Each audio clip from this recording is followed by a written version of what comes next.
Hello, hello, Rag everyone. jump scare. Whoa, rag jump scare. No. Oh shit. Rag jump scare. Yeah, got rag jump scared live on twitch.tv. Damn, I didn't expect it here. Crazy. Yeah, I invaded the commentary just to rag jump scare you. And also to spy on any Fausts I hear. You hopped Yes, in the that is server a- to take that is- Fausts under your wing. That is exactly why I'm here. I want to make as many people who are like, well, obviously like intermediates are like very experienced with the game already, right? But anyone that is still like considering maybe looking at other characters, which is you like usually around this skill level is when people start like really locking in on a character. I want to like spread the Faust influence, right? Yeah. Oh, for sure. I mean, as well, like at the top level, like people are already like pretty goated. But we do also get a lot of people who've either recently been banned from beginners or enter both as well. So you'll get that too, like beginner levels looking to learn. Oh damn, looks like we're straight in it. Players were quick with joining the room today. Yeah. And it's Ram. I don't know too much about this matchup, so I'm curious to see how this goes. I've heard that it's not like too bad for funnily enough, but I'm not like the person to ask, hopefully. Yeah, no, we don't see this all too much. Let me put on my own spot. Yeah, sometimes it be like that, Volta. Oh god, Strive Earth? Strive Earth? Oh, you're also getting the Strive Earth? Yeah. Damn. Oh dear. Oh no. That's one way to start the day. I wonder if it's Spectator, but no, it's not. It's not. No, it's not Spectator book. Well, hopefully, second time's the charm. The third time being the charm is like a rural myth or whatever it's called.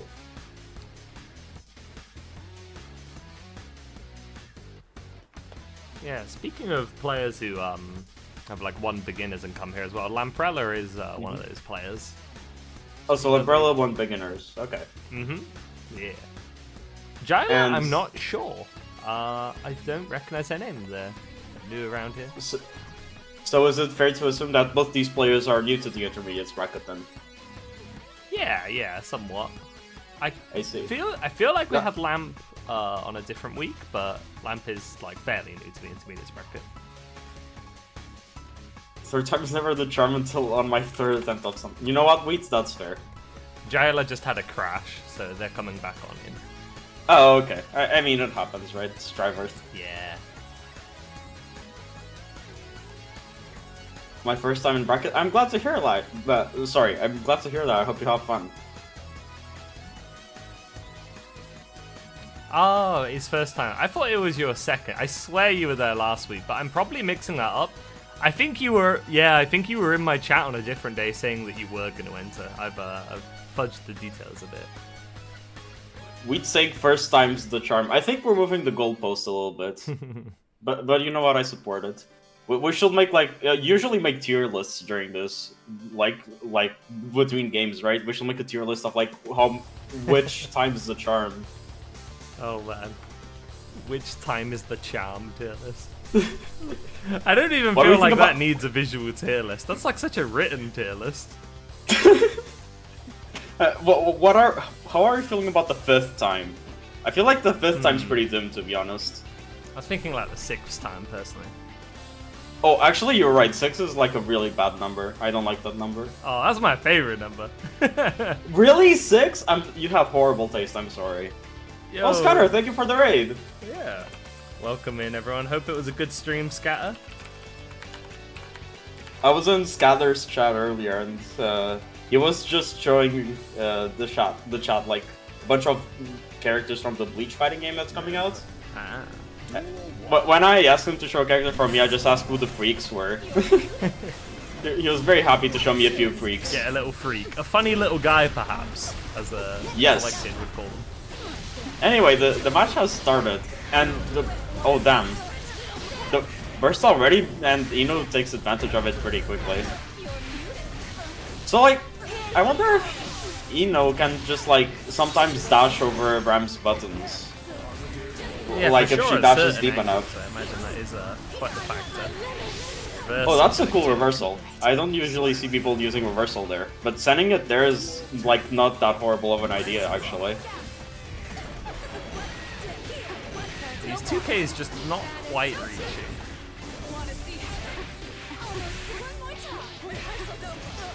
Oh, that's a nice conversion.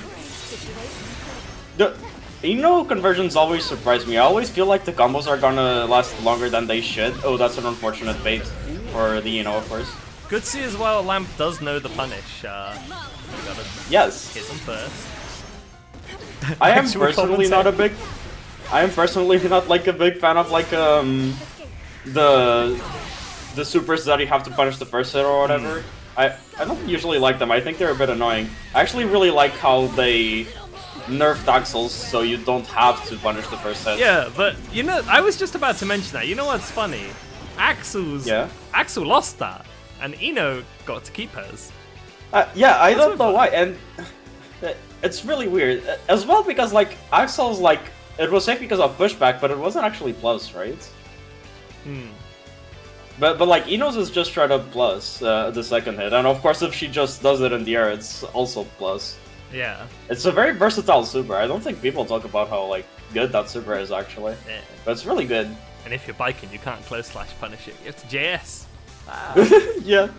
Yeah, there's also like the fact that some characters just get beam punishes on it. Thankfully Foss can like 5k into, the world.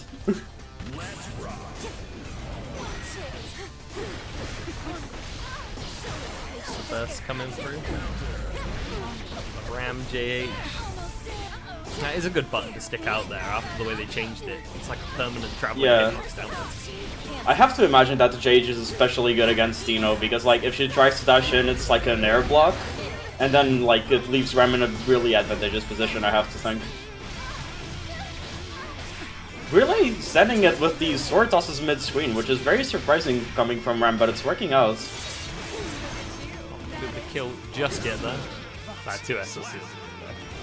Yeah. They definitely hit Ram in the damage department with this patch. I didn't think at first it was as big as it was, but then I have like watched SQ's stream, looked at like a bunch of Ram, and it's like, yeah, she really lost quite a lot of damage actually. No, she lost a lot of damage. Like Calvados went from being one of the most damaging moves in the entire game to like not dealing that much damage. Yeah, like. Gonna be honest, Calvados is like kind of irrelevant these days. It's not completely irrelevant, but it is extremely niche, yes. The problem with Calvados is that even though it deals slightly more damage if you do have both swords, it also gives a lot of burst to the opponent, and that ends up being a disadvantage a lot of the time as well. Yeah, and I mean, if you do still have both swords, double sword Mortabato is still decent too. Yeah, exactly. Have you seen the damage Mortabato does if you have no sword, so 66? It's nothing! Oh, it's 60. Oh, yeah. On what character? Is baby on damage. Well, that depends if Dustloop is updated. Because Dustloop should be updating to use Ram as the standard, since she is now the 1.0 character for defense. Oh, makes sense. I mean, but 66, even if that's like 66 on Kai, or either Kai on Ram, that's like really little. Yeah, that's less than a good few normals in the game. Yeah. Of course, the advantage that Ram still gets from it is that usually when she's using that super without swords, it means that she's breaking the wall, which means she does get the swords back anyway. Wait, I wasn't paying attention to the health. I didn't realize that was gonna kill. Yeah, that was close slash starter. So yeah, if Ram can get those, she's still got some damage to put out. Heck, almost anybody can with a close slash starter, right?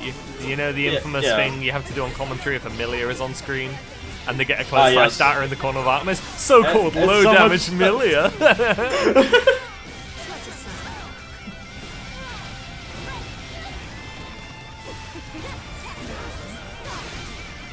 And the wall spike gonna prevent the burst hit.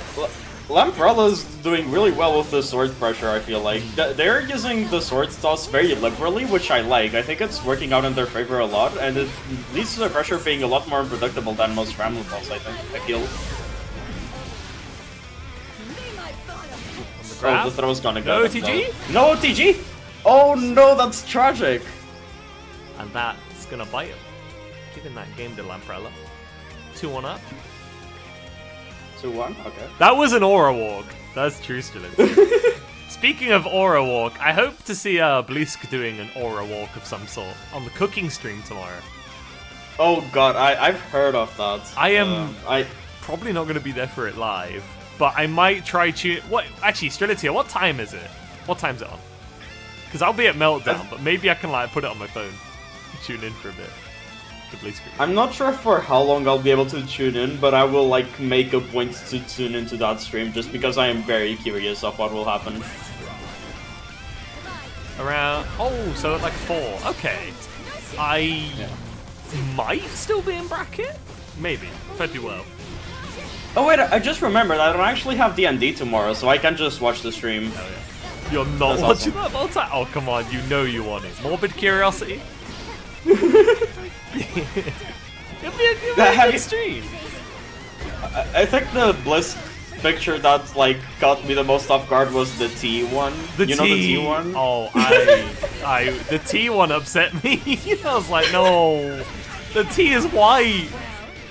Why is it white?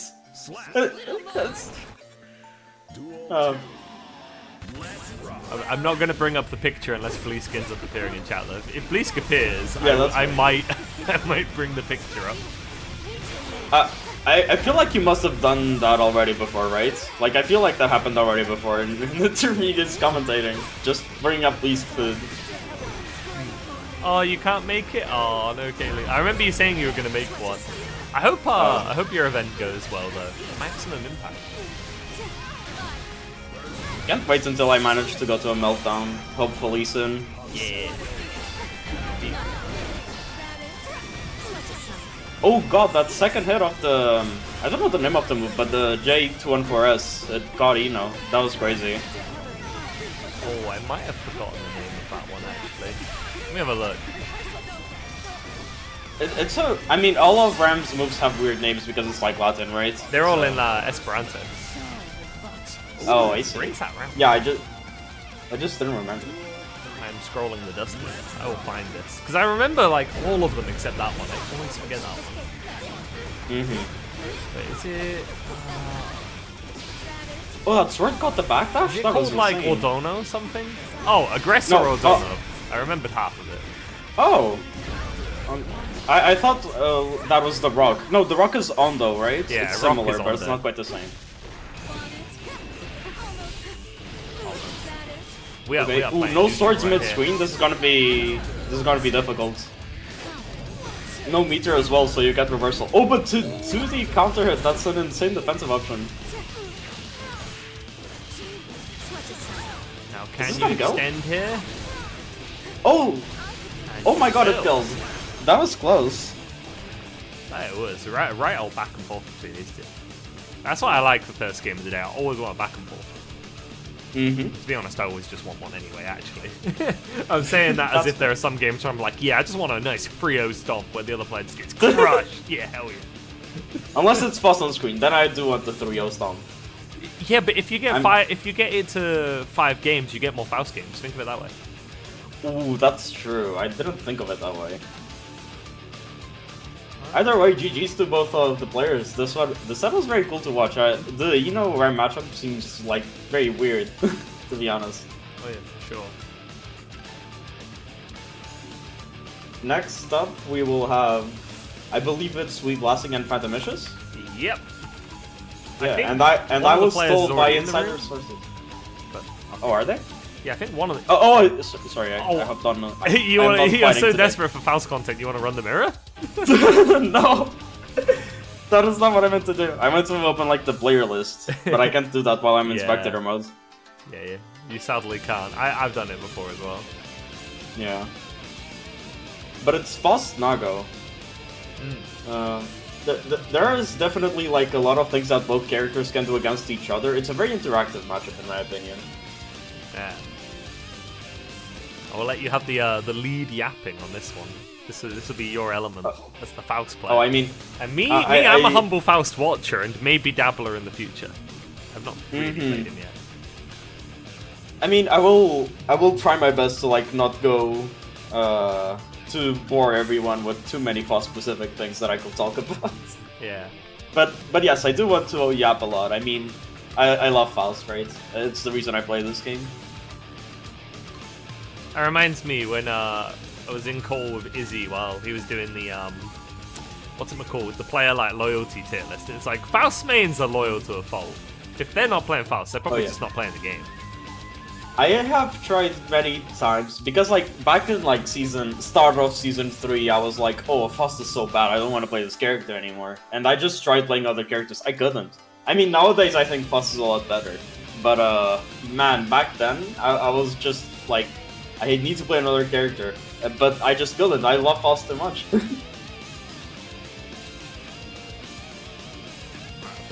Clan names. Gonna love next set? Yeah, this set has a Faust in it. That's why I'm excited. I might be even more accurate than normal with actually filling out the details correctly and updating things, because I haven't had any beerless. Beerless? That's fucked up. Yeah, I would like beer, but I gotta save myself for tomorrow. Because tomorrow I'm gonna end up having a lot. Oh, nice 2K mash. 2K is like a really strong option for Faust defensively, since it's a 5-frame button, much like his 5B, but it leads to like a better conversion that deals more damage. Nice command grab as well. Will Barry be a meltdown? Or Barry Bones? Probably not. He doesn't usually, but he comes every now and then. Oh, it tries to air throw. Oh, you mean Barry 63? right. Of course old Bazzer will be there.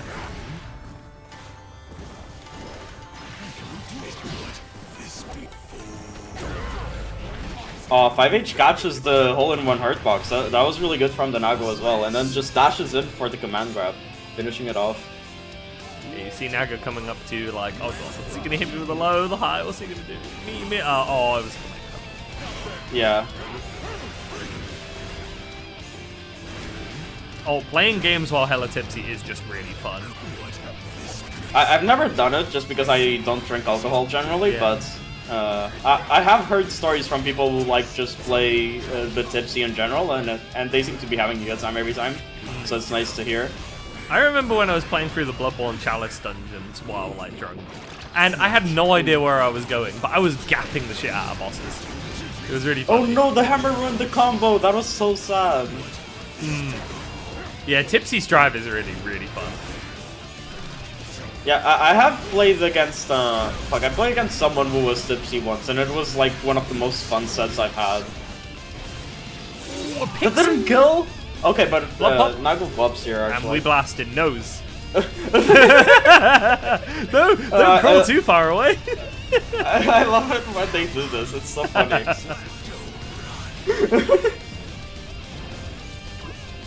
They're just patiently waiting for their demise. I tell you what, like actually, I did notice this the other day. So it's gonna look hella goofy, just sitting there and FDing, like, oh, you're just delaying the inevitable. Well, delaying the inevitable does give you more burst back. Oh, that's actually a really good point. I never thought of it that way. Yeah, I didn't for ages. I remember seeing it when someone was at super low health when they did it, and you know, burst regen super noticeable at really low health. And I was just looking at a burst bar and I was like, oh, holy shit, they should just hold that. Yeah, that is actually a really good point. Like, if you know you're gonna lose anyway, you might as well just get as many resources as you can for the next round.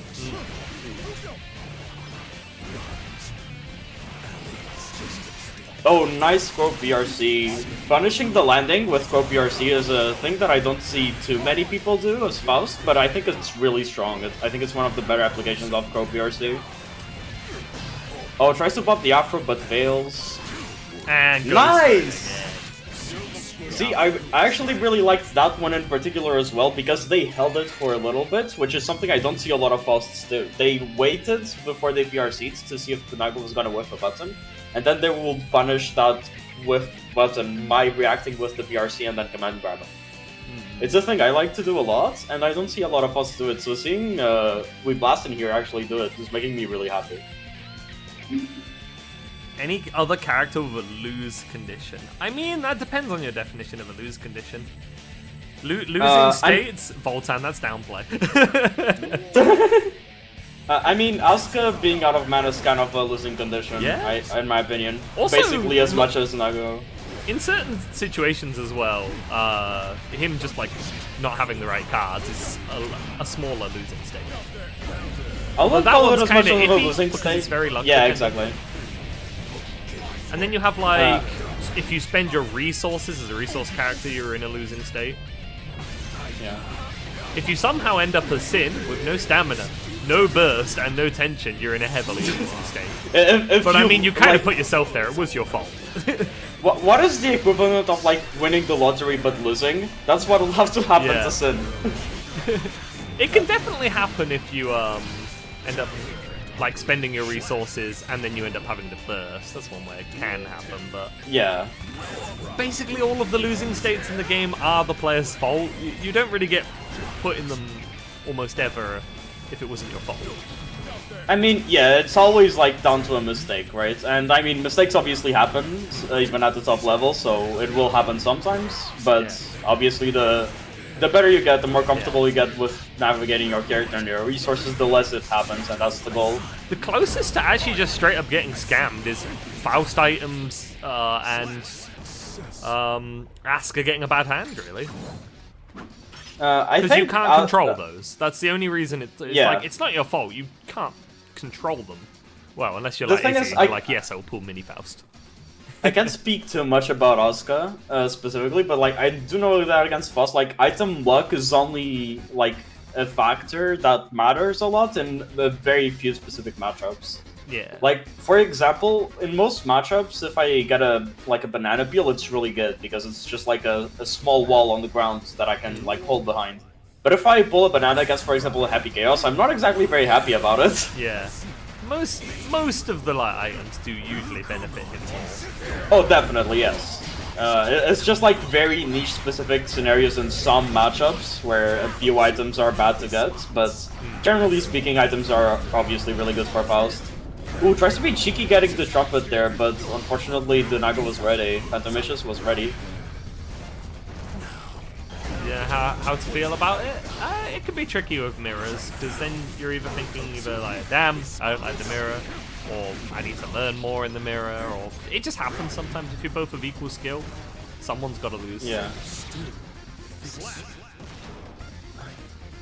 Oh, Asuka mirror with round start. That's a funny. Oh, Asuka mirror. Out of like any like character complaining about their mirror, Asuka's the one that I like understand the most that they complain about the mirror, because that one is just legitimately painful. It looks like. Yeah.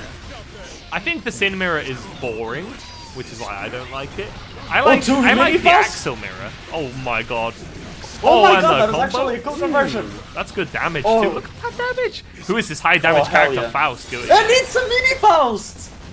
What is this RNG? Oh my word. We blasting. We cheesing the slot machines over here. Faust is true. Oh, actually blocks the cross up from the Cake Bro. That was a really good block from Phantomicious, but unfortunately they're gonna get caught by the wall assault. So called low damage Faust. Noticing. Phantomicious gets the command grab here and the wall break, so this is an extremely scary situation to be in for We Blast him. Faust was looking strong. Now Faust is looking kind of almost very dead. The duality of Strive. Oh, and they didn't manage to use Burst, that's unfortunate.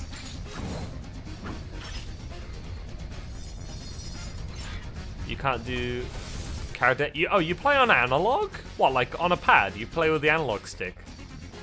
Damn. Not many people do that. I played with analog for like my first year or so of playing Strive. Maybe this is a Faust player thing, because Izzy plays with analog. Actually, not only did I play with analog back in the day, I played on the Nintendo Switch Pro Controller analog. I was a creature back then.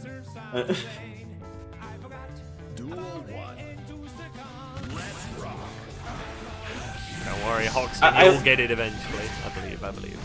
I like how Weeblastin has like transitions from doing like offensive round starts to more passive ones. Because in the first rounds, I noticed that they were doing a lot of 2B round start, but that Nago has a lot of ways to combat that very well. So it's very risky compared to most other matchups. But now Weeblasten has like been doing a lot of vault back and jumping back, which I think is really good up against Nago. Oh, you're gonna build a leverless perhaps? That'd be cool. Oh, that's something I wish I could do. I just don't like. I'm too lazy, and I'm too used to bad.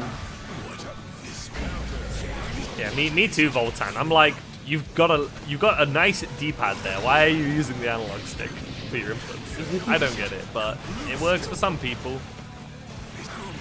Hey, Hunter.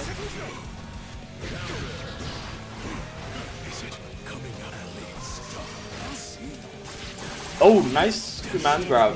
Phantom Vicious probably tried to grab it, but the command grab got it. But Felix actually uses both. Interesting. Oh, amazing blocks from Weeblasten.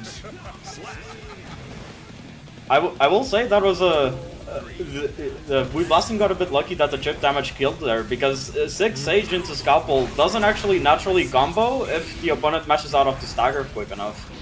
Ah. So it's actually a real stagger mash instead of a fake one. I always call Maze a fake one, because I'm like, man, I'm still out here getting grabbed. Yeah, Maze is a fake one, but unless you get counter hit by 6 Sage, you can stagger mash out of the Scalpel. Gideon also plays on analog? Man, I did not know some of these players using analog sticks. Gideon playing on analog makes so much sense, and I will not elaborate why. Fair enough. Matty as well. Matty plays pot. Okay, Matty played old pot too.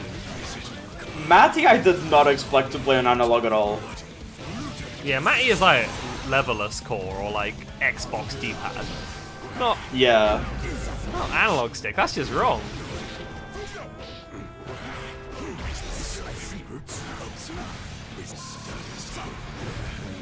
Needs just one more hit. J2K. Oh, nice J2K, catching the toes. What is the topic? Anything you want it to be. Well, not quite. It's mostly controllers at the moment. Yeah, it's mostly controllers. Nowadays, I mentioned how before I used the Switch analog, but nowadays I use the PS5 D-pad. A lot of people talk about not liking the DualSense D-pad, but I actually like, not only do I like it a lot, I like it significantly more than the PS4 pad. Have you tried an Xbox Series X D-pad? No. The Series X D-pad, it's a bit small, but it's really nice and accurate and clicky, which is what I like about it. Oh god, the Switch Pro D-pad is so bad. Yeah, it's. I mean, I played with it for a while because, like, before I switched to PS5 D-pad, I still switched from Switch analog to D-pad. So many misinputs. I mean, the amount of times that back in the day I would get Super Jump JH on Wake Up instead of Super BRC. Yucky D-pad position? I don't agree, but fair enough. I do use multiple controllers as well. I'm used to the Sony position. Oh, if you need a cheaper levelers, don't be buying a Razer Kitsune. Buy like a Hort 42 or something, which is spelt like this. Or buy a cheaper levelers. The Horts are generally pretty good. Oh, actually, speaking of controllers, unfortunately, when I go to offlines, I don't have like an adapter. I forgot what the name of the adapter is, but I don't have one. Oh, like a brick converter. So, yeah. So what I did was I bought one of those Hori fight pad controllers. They're so bad. The buttons feel so horrible to use. It's not even the D-pad per se. The D-pad is fine, to be honest, but it really is just the buttons themselves feel really icky and really cheap and low quality. But I had to get it because they have like the really nice feature, granted, that they can switch between being like PS5 or PS4 inputs, which is really useful. Oh, and Caleb's suggesting Mayflash is a good cheap one too. There's a lot of like good cheaper levelers options out there now. So now we don't just have hitbox monopolizing. Yeah.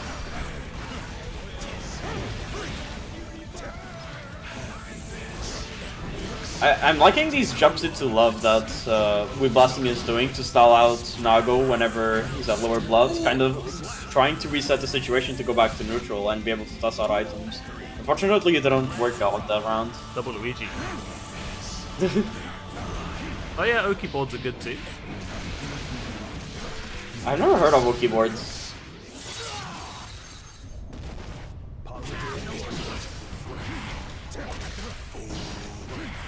Yeah, Nago high blood H buttons sure are something.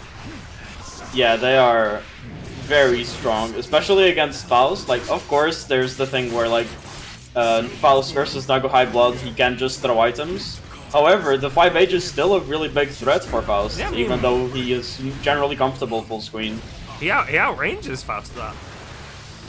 Oh, he outranges Faust buttons. He mostly, like, if Faust wants to zone Nago, it's mostly items on. Oh, that's scary. Very scrambly. Yeah, there we go. Jumping into love, resetting the situation. Unfortunately, 6P is gonna get whiff punished. Oh man. Oh dear. Oh, and it doesn't reach because of the FD. Oh, that was a really good FD from We Blasted. Was that game? Game. Was that the set? Oh, yeah, that's the set. I'm pretty sure it's free too. Damn, GG's. That was a good set. I liked watching that. I'm not biased at all. Trust.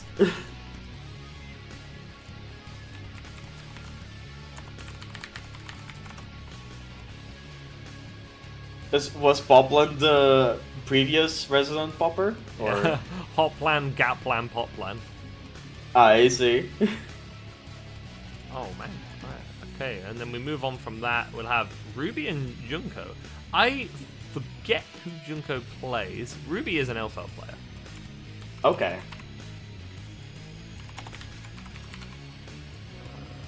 Junko. The name Junko sounds familiar to me. I don't remember who they play either, but I swear I've seen them before. Giovanna. Oh, right, they are Giovanna. Yeah, that rings a bell. Yeah, you're right, Strill. So, Elfeld Giovanna, I wonder what this matchup looks like. I imagine Giovanna has, like, some problems on defense, because I don't think Giovanna 6P hits the bomb and Darkslinger 5P because they hit too low to the ground. Yeah, it's so Elfeld can probably that. RPS. Yeah, so Elfeld can probably RPS that better than against most other characters. With that said, I'm not sure how Elfeld does in neutral versus Geo. She probably definitely has to just like slam her way in sometimes, because Elfeld will get killed if she just tries to use her big buttons. Yeah, of course that's like a big factor as well. Like, Giovanna deals a lot of damage when she does get those hits in. And Elfeld's almost a low health character, slightly below average. I thought she was like, I mean, not like the lowest health character. She's below average, she's at RAM HP. Eno type yeah. HP. A little bit Yeah, below. okay. I thought she was a bit lower, but fair enough. It may be ever so slightly different now, but she did usually have identical health to, or like 1 HP less than RAM in Season 3.7. Mm-hmm. Get into it. Haven't fought a Geo ever, so hey Ruby, I trust you. You can gap. I believe in you. With that said, Junko, I believe in you. You can gap. Good luck to you both. Believe in you both.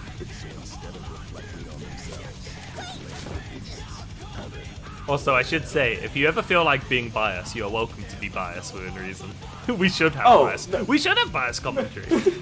I mean, I feel like I was probably very clearly biased about Faust last match, yeah. but I mean, I don't want to be too biased, you know? I don't like dislike anyone, of course, so no reason to be biased. We actually got the thing I told you should want. We got 5 games of Faust and it went down to final round.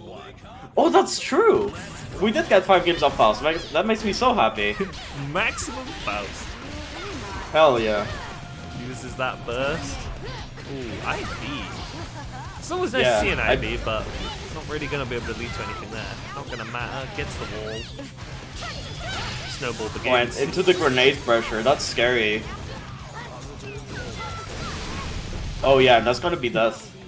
Actually, Strelitzia, do you want to hop on sometime? I was going to ask you soon. Strelitzia being on commentary sounds fun. I will watch that. Yes? Hell yeah. Not fan? Oh, let me have a look.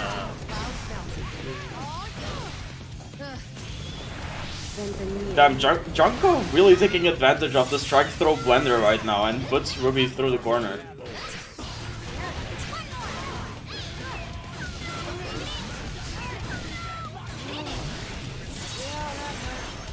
Oh, wait, that's really funny. Now you're just making me want to do that as well, so I hope I get to do that to you. Because it's really funny.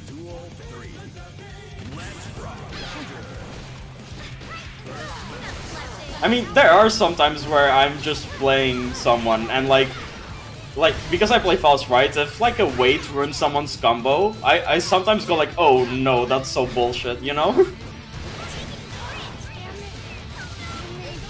Okay, Phantom, your opponent hasn't been decided yet. You need to wait to see how the match before you concludes. You'll be fighting either Tibisu or Just Play, depending on who wins. Oh, nice fuzzy setup there, and does get the hits just on the jump, and then converts into the dive kick super. There was one time where I did like the dive kick alignment chart. You know, those where it's like the most pure dive kick versus the most anarchic one? And I found that Giovanna's super is actually the most pure dive kick in the game, because it's the only dive kick that like completely halts your momentum and is also like an actual kick. Because the other closest thing is like Faust's J2K, but it's not actually a kick. Despite it being a kick button, but it's not like a kick visually, is what I mean. What was the score? Who won that? Was it Ruby one? Or Junko? Yeah, no, that was Junko. Junko. They got the win through... I'm pretty sure that was Junko, because they got the win through the super, yeah. Yeah. Sorry, I was occupied checking the bracket and stuff, so I didn't see. Yeah, that's fair. Volta, the thing about Sin JD is that you are right, it is also like one of the most pure dive kicks. However, it does not completely halt momentum, it just alters it. Like, if you do Sin JD and you have air momentum, you are gonna keep some of that momentum before you fall down. So it's not quite an exactly pure dive kick, like Giovanna's dive kick is with her super. Actually, speaking of the dust button, I find it really interesting that for the most part, the dust button is a system mechanic button. You get your legally obligated ground grab, air grab, and your overhead.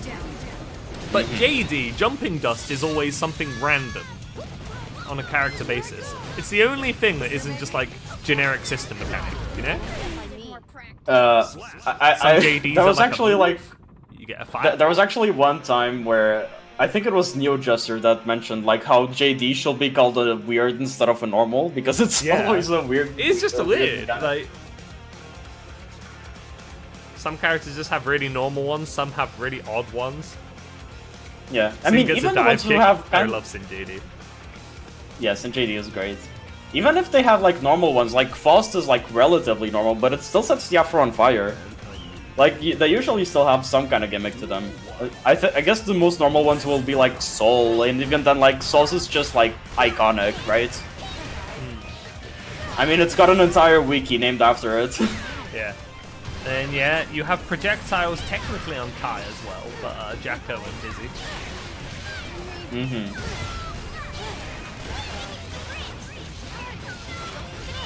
Gonna be put in the mix blender with the record. Doesn't quite break the wall, and anti-airs with the 5p. That was a really good anti-air.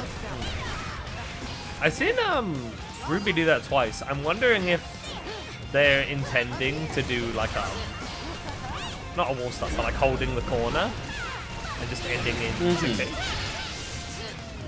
Possibly. Because, like, obviously the situation we're seeing right now is very strong with when Elfel gets the grenade Oki. But Junko gets the grab out of it, and the grab animation also, like, makes the bomb go off. But then Elfel just uses the grenade. Done. And there was even a P normal to check there, but Elfel's hitbox or hurtbox was at such an odd angle, it did not connect. Yeah, but as I was saying, the thing about Elfelt's grenade Oki post wall break is that although it's really strong, if it doesn't kill, Elfelt actually gets meter penalty from it, so it's not actually always the correct decision to make. So Ruby wanting to hold the corner is actually pretty smart, given that they realized that Junko wasn't gonna die yet from the wall break. One thing they will have to be careful of though is these Close, yeah, as I was about to say it, the close range Bridal Express. Very susceptible really to being tricky. back thrown. Junko on set point. The back of these grabs. Nice shimmy. Oh, the grab whiffs. Nice shimmy. Oh, there RC's the Bridal Express. Nice. Oh, do a these little record cheese in here. resets. We get a little They bit are in cheeky the with it. blender right now, and then gets the cross up. No, doesn't convert though. Will they be able to finish the rounds? We've all been guilty of it. Any of us who've played Elfelt. That shouldn't catch the step dash. That ain't Johnny. That ain't Leo. That ain't Johnny. That wasn't actually a punish, but it works out anyway. And now it's the strike throw blender. Oh, and that's death. Unless? No. The ultimate combo. That was like 5 close slashes, I think. With a lot the of BRC close slowdown. And that's the set for Junko, I believe. That was really nice. The fact that they were grabbing all of those Bridal Expresses, they recognized the situation every time and were ready to punish it. That was really good.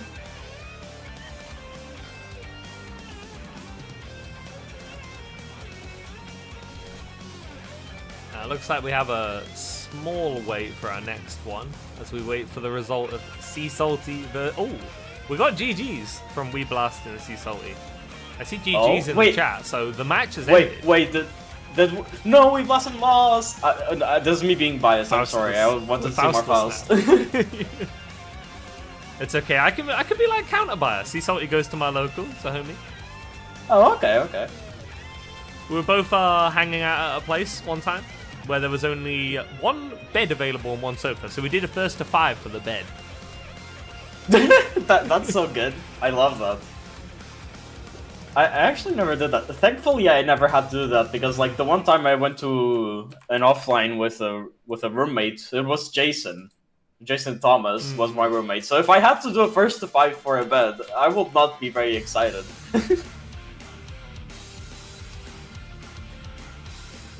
Almost pinged them in the wrong channel. Pinged them in the right channel. The gaucho is nice. No, at least the gaucho is nice. That's good to hear. So then right now it's Sweet and Sea Salty? Yeah. Oh, it's. I'm glad that you were okay with the couch as well because you fit on it a little bit better than me. The couch is not massive, and I'm like 6'3". Yeah, you're really tall. I remember that. Not that Sea Salty's short. He's not short, but. Yeah, but it's just you're really tall, right? Because 6'3" is very tall. It's very above average. That's like 192 or something, right? There's in terms of... Yeah, I think so. There's a couple people that are taller than me though. Like if you've ever been near either Excalibur or Mastodon, they're both taller than me. Oh yeah, Mastodon is also really is tall. like giant. He's so tall. Yeah. I love him. He's such a good guy. But Mastodon's great. Mastodon and I actually have lore because our DMs sometimes are like us hating on Baiken and the other half is Liz talking about Pokemon. Yeah, I forgot how much he hates Baiken. He really hates Baiken. Yeah, no, Votan's tall too. 6'5". There's a couple people in EMEA that I like standing next to them because I'm like, yes, I'm not the tallest anymore. Hell yeah. Yeah. I mean, I am pretty tall. I'm like 6 foot, but I am definitely not like super above average or anything, right?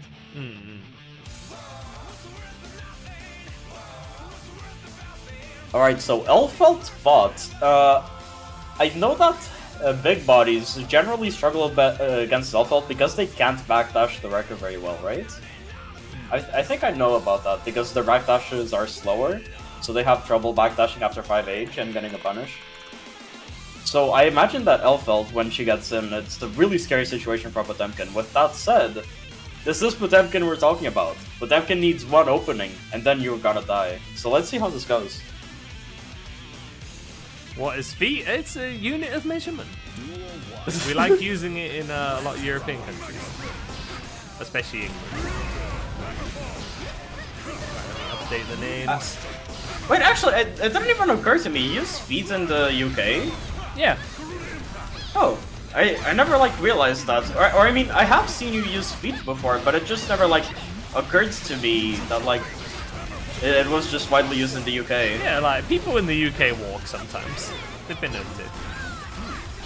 That's fair. That was the worst joke. That was a great joke. I liked it. Don't worry. Oh no! Oh no! Oh my god! Oh, and then the 5D.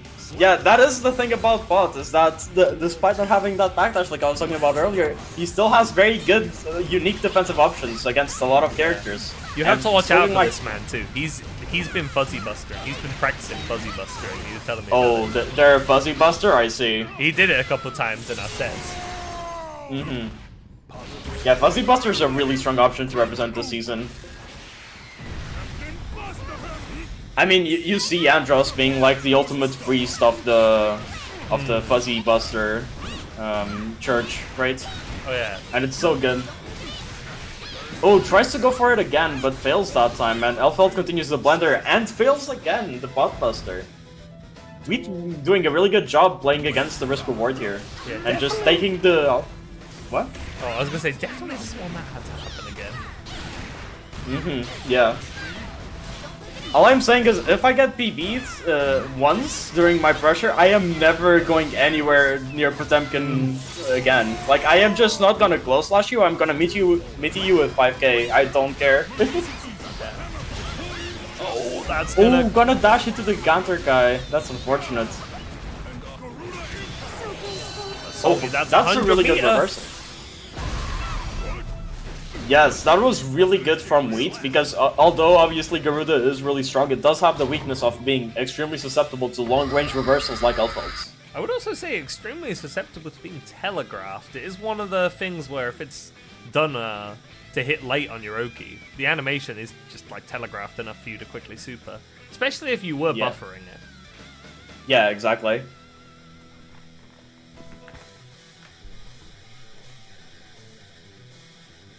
Poland, bros. Is he salty from Poland? Indeed, he is. He resides in the UK, but he is Polish. Ah, I see. That's cool.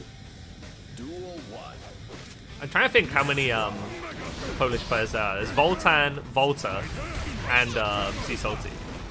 Oh, I didn't know Volta was Polish. I thought they were just like somewhere else in Eastern Europe. So what you're saying is there are more Polish players than Portuguese players. There's what? There's two Portuguese players, and it's you and Scatter.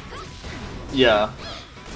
I mean, I guess technically, yeah, there's more, but like people who are like super active in the community. Yeah, of course. I forget. I'm liking this route in Portugal. Sorry, no, there's no locals in Portugal. Not for Strive anyway. I think there are some for SF6 if I'm not mistaken, but I've never seen any for Strive. I was gonna say, Wheat is actually doing a very interesting route where they're doing Regka 1 into 5k Bridal Express, which I really like because it gives a lot of corner carry, and putting Potemkin in the corner is definitely the situation you want the most to happen, because it's where Potemkin is most likely to be overwhelmed and get hit eventually. Oh, tries to make the burst, but Sea Salty doesn't fall for it. Oh, that was risky about the meter, but it paid off. Going for that double bait. Oh, Poland's also the same, just no Strive locals? Oh, no. Only Tekken locals, interesting. I know that Tekken is very, very big in the Middle East. I think it was Saudi Arabia specifically even, where Tekken was really big. So I imagine there's a lot of locals for Tekken there as well.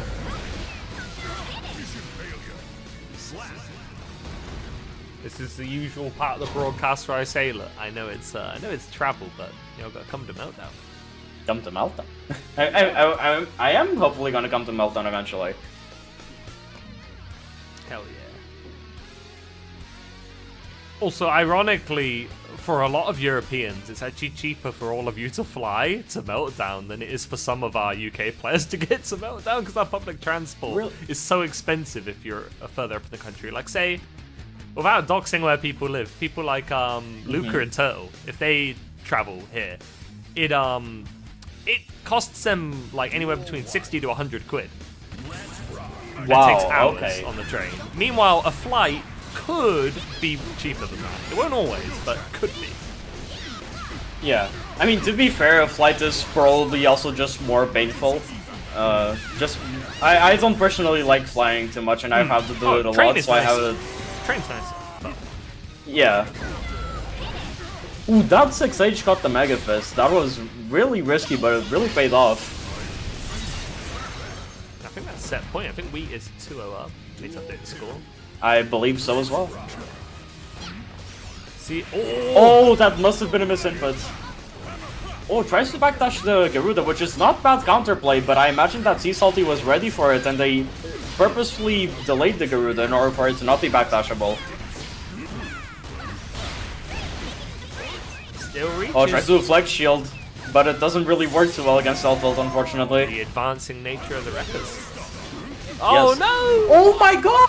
That was really good from Wheat. They recognized that Yarmer went through, and that Sea Salty was going to try to Cloudbuster them, so they did the grenade to go airborne. That was really well played from Wheat. Well played from both players, but that is gonna be the set. I'm gonna have to check what frame is that airborne.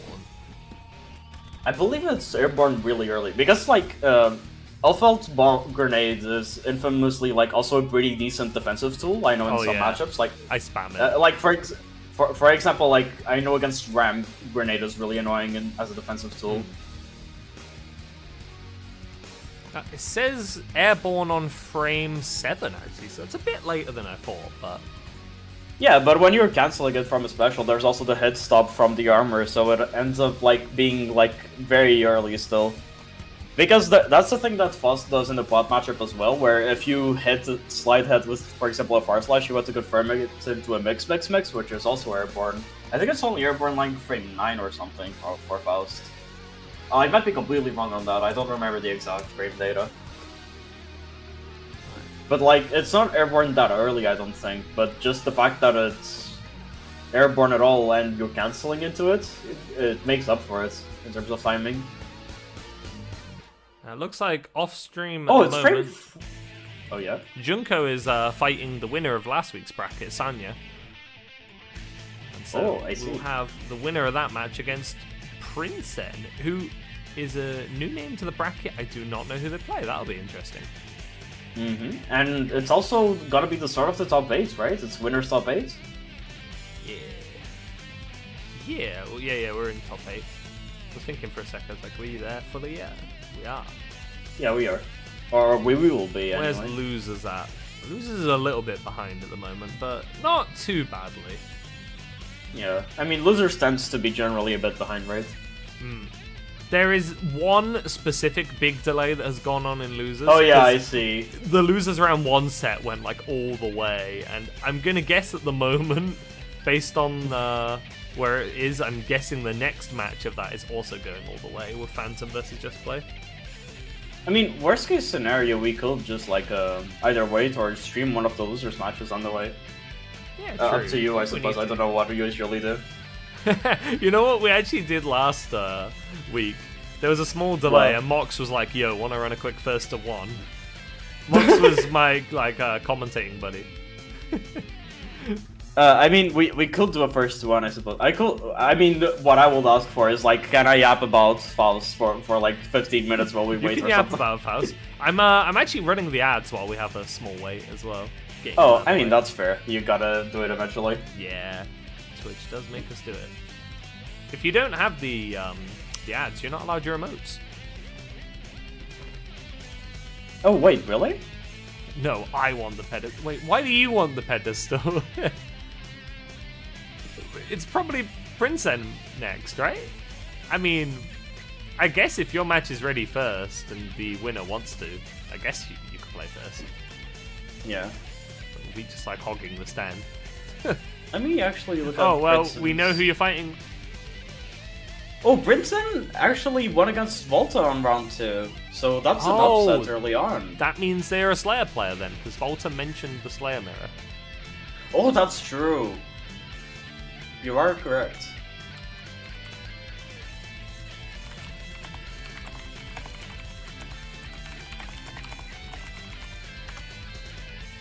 I'll check with Ina if they want to play. Also, I did check. Apparently, Mixed Mixes is frame 4 airborne, so I guess I just didn't remember it being so early. That's my bad. Wait, Mixed Mixes is what? Frame 4? Frame 4 airborne, Okay. yes. I think Rainwater was notoriously the best. It was either frame 1 or frame 3. So what I'm hearing is that since it's frame 4 airborne, I could theoretically use it to avoid grabs on wake up. I just do mix on wake up. And it's multi-hit, so like, fuck Potbuster, right? So true. You totally won't get blown up ever for trying this. Yeah, for sure not. False downplay? Listen, my bad. I'm sorry. Oh, and we got the match ready in the mood, I see. Ina versus Wheat. Let's get the overlay ready. We already have Wheat's name in there, so it's a bit easier. Change the text to winners top 8. In we go.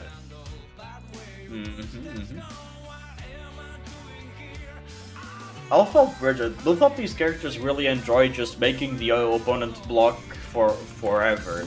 So I am imagining a lot of these matches will be boiled down to whoever blocks first. However, we do seem to have like a few more neutral interactions than I already expected, to be honest. I was expecting this to not involve a lot of neutral, but there we go, the mix started, and now we're gonna see the wall break probably. And that's a place where you have to be ready to interrupt Bridget's resource dumping if she chooses to. Backdashing or grabbing the Wild Assault, calling out which yo-yo is tossed. Bridget does get to run her thing. You're going to be blocking for a while. Yes. She does have full meter and does go for the YRC, which is what I was hinting towards. Oh, that was an interesting, what's it called, spacing trap. Yeah. Going over Elfeld with the gay follow-up of Starship. Or not Starship, what's the name of Scooter? Right. Kickstart My Heart. Kickstart My Heart. Oh, sorry, I will say the full name from now on. There's a lot of names for that move. Kickstart My Car, Kickstart My HRT. Oh yeah, that's a good one. My driving license. That one I haven't heard before, that's good. Is this gonna break the wall? No, but it is gonna lead to mix. But Bridget does block it, and YRC is all felt into the corner. The command grab whiffs. That's unfortunate. Punished. Called out. Not killed though. DP.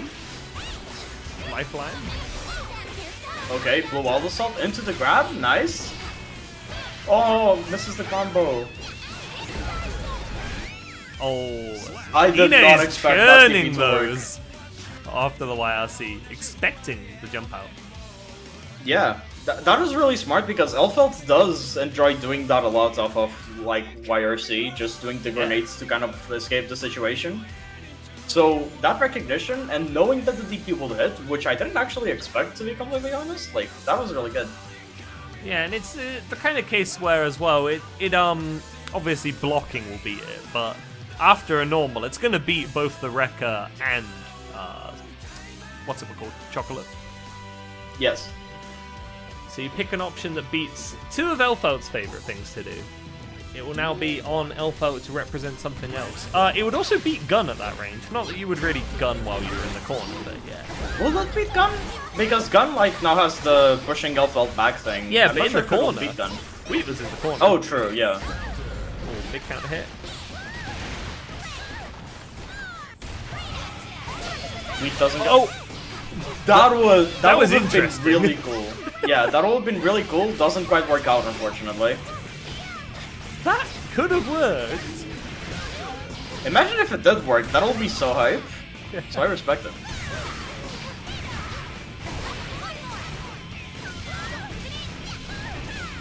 Looks like Princeton won their set as well, so...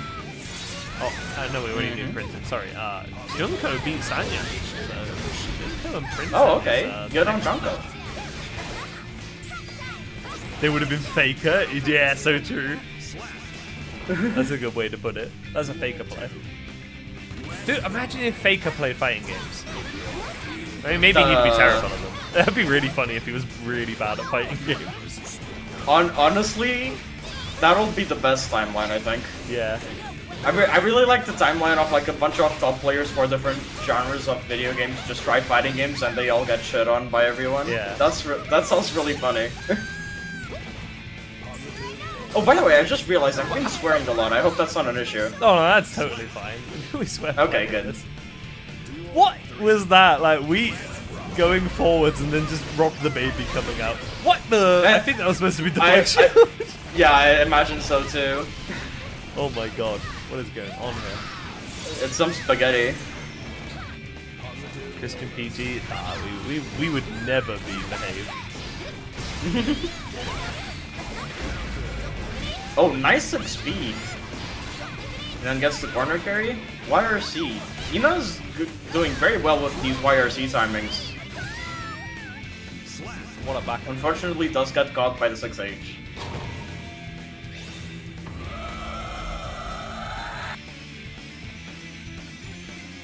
It's bottom tier character now. Wait, who's bottom tier? Is it somebody playing Dizzy? Like oh, it's Phantom Misha, so it's Nago. Nago?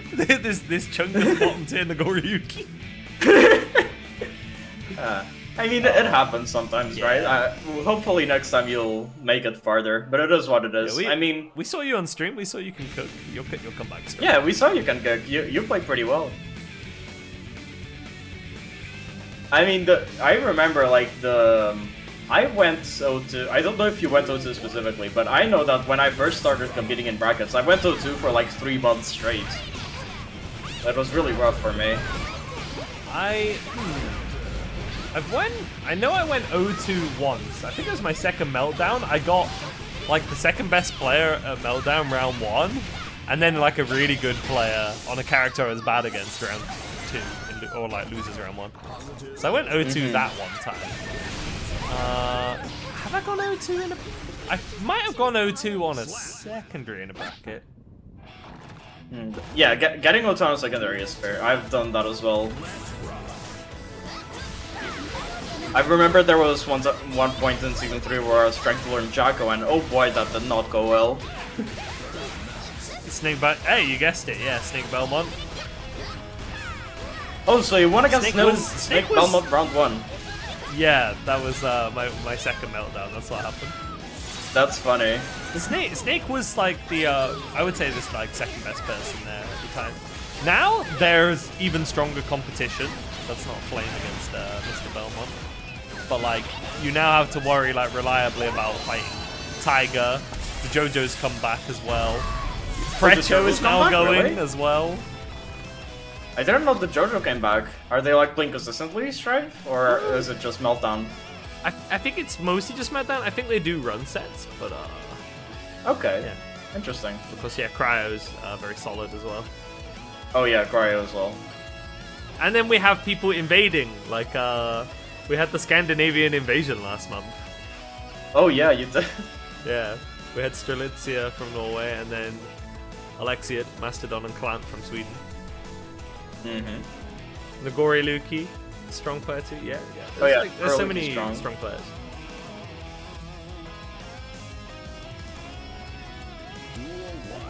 The local's so stacked. It is one of the most stacked locals, at least in EMEA. Definitely the most stacked local. I feel like I'm not sure how like it compares to NA locals. I don't know. I'd just say we're better anyway, without even comparing stats. You are so real for that. You can't pull up. Oh, gosh, is the backdash. No C salty. Oh no. Oh, that's unfortunate. Sorry to hear that, Sea Salty. Hopefully you can do next month. Right, yeah, your name you set as Outplague. That is a really funny way of saying you're ill, by the way. I gotta give you a shout out for that one. Outplague. What the fuck is the Outplague? Bro got some kind of plague while outplayed. The Outplague. That's so good. Oh, you stole it. Well, at least you're honest about it. It's a good one. So it maybe really is a plague if someone else on Twitter got it.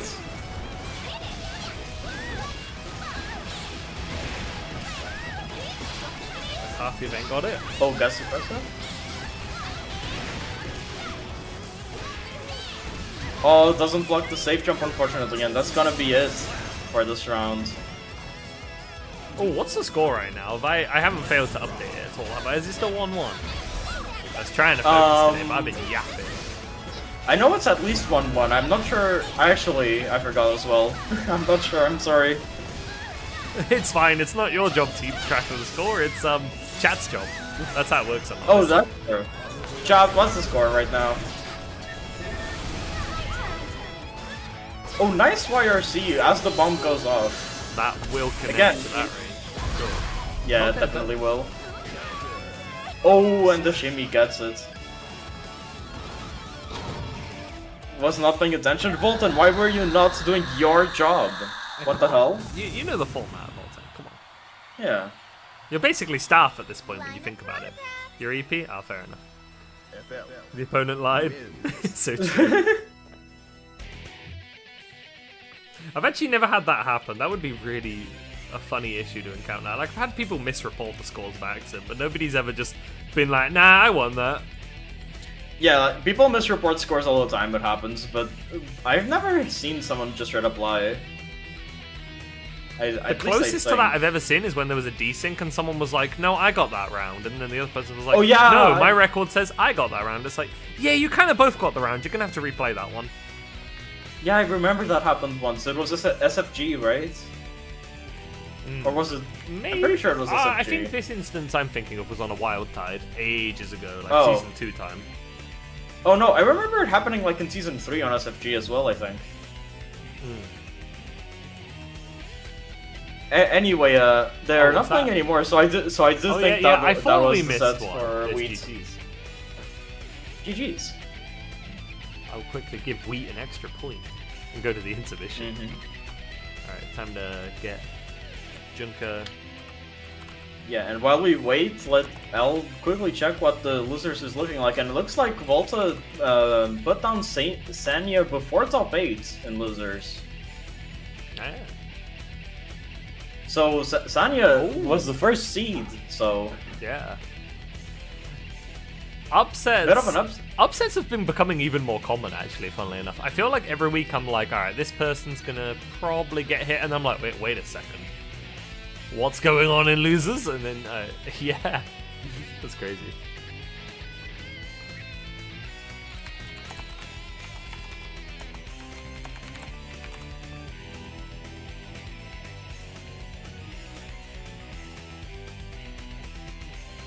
Yeah, otherwise there's still a little bit of that delay in losers, but it should be fine by the time we get to that stream match, I believe.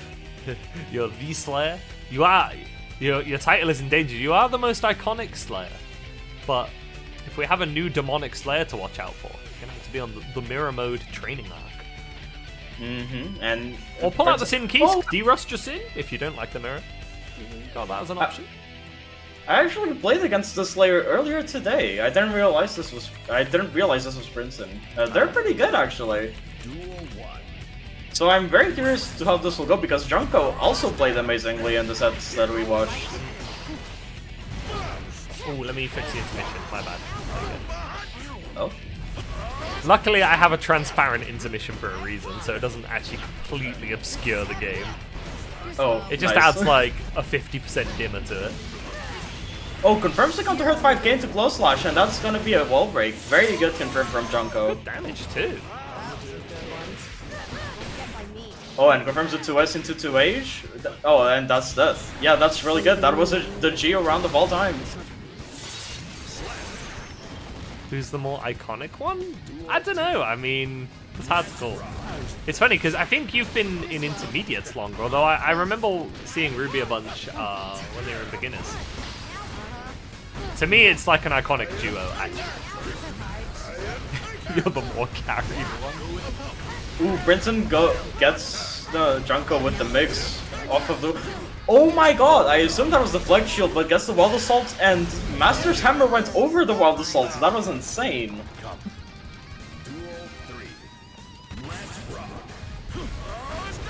Yeah, Brinson representing a lot of 5k round start, which is obviously a really strong option for Slayer. And it's been working out. It's been managing to create some space between Slayer and the Geo. However, it seems that the Geo is managing to get those hits in whenever she manages to get that space and then go in with her speed. I think no matter who ends up favored or how many games it goes to, we're going to be in for a quick one here. Because these two are just hitting each other. Yes, very much so. I mean, that is what these characters do, to be fair. They hit people until they die. But it looks like Junko is gonna hit harder, at least for this very first game. And let's see how Princeton responds. Now, I'm not sure how this matchup actually is. I swear I remember Scatter not liking this matchup, although he's probably played it a lot and has gotten good at it. I mean, as I said, I'm trying not to be biased, but I mean, no one likes this matchup that much, right? It is what it is. With that said, though, I don't think Geo does that badly into Slayer, actually. At least from what I've heard from Eto and other good Geo players. Like, obviously, like, risk-reward is a factor, and Slayer does win in that regard. However, Geo does have decent tools at, like, keeping Slayer down, and obviously Slayer does have trouble on defense a little bit, so... Oh, and Junko misses the grab on the Master's Hammer and gets counter hit for it. Has forced the burst, and then just gets hit by the ball bunker. Got punch it. And that's death with the backshot loops, I believe. Not quite.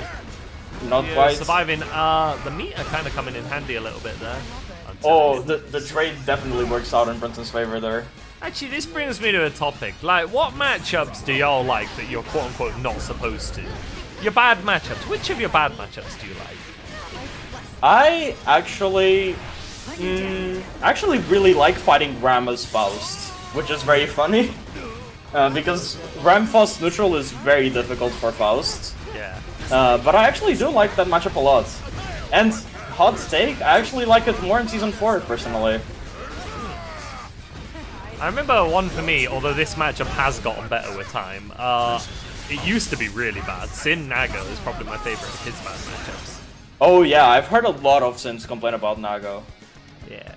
It's closer to even than it used to be.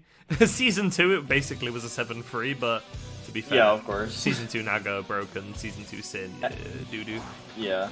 By the way, that was a game for Brinson, just so we continue keeping track. Doing chat's job because Volton's sleepy. That's the mage. We're covering first. We're covering. Yes. Oh yeah, also Voltan, if you're listening, I did listen to all the tracks you linked and I vibed with all of them. They were all good. Shouts to Strelitzia for liking to fight Faust. I support that. It makes me happy to hear it as well, because I'm pretty sure... No, actually, Strelitzia probably fights Degrum a little bit more than me. Yeah, you should send more if you want to. Wait a second, a weird one you like is Testament. Testament isn't a losing matchup for Slayer, though. I mean, I don't know enough about the matchup to like comment on it, but I wonder if 2H can low crush the projectiles. That's what I'm wondering, to be honest. It definitely sounds like a weird matchup either way. Oh, that 5H counter hit reacting to the Slayer doing the cross up, that was really good.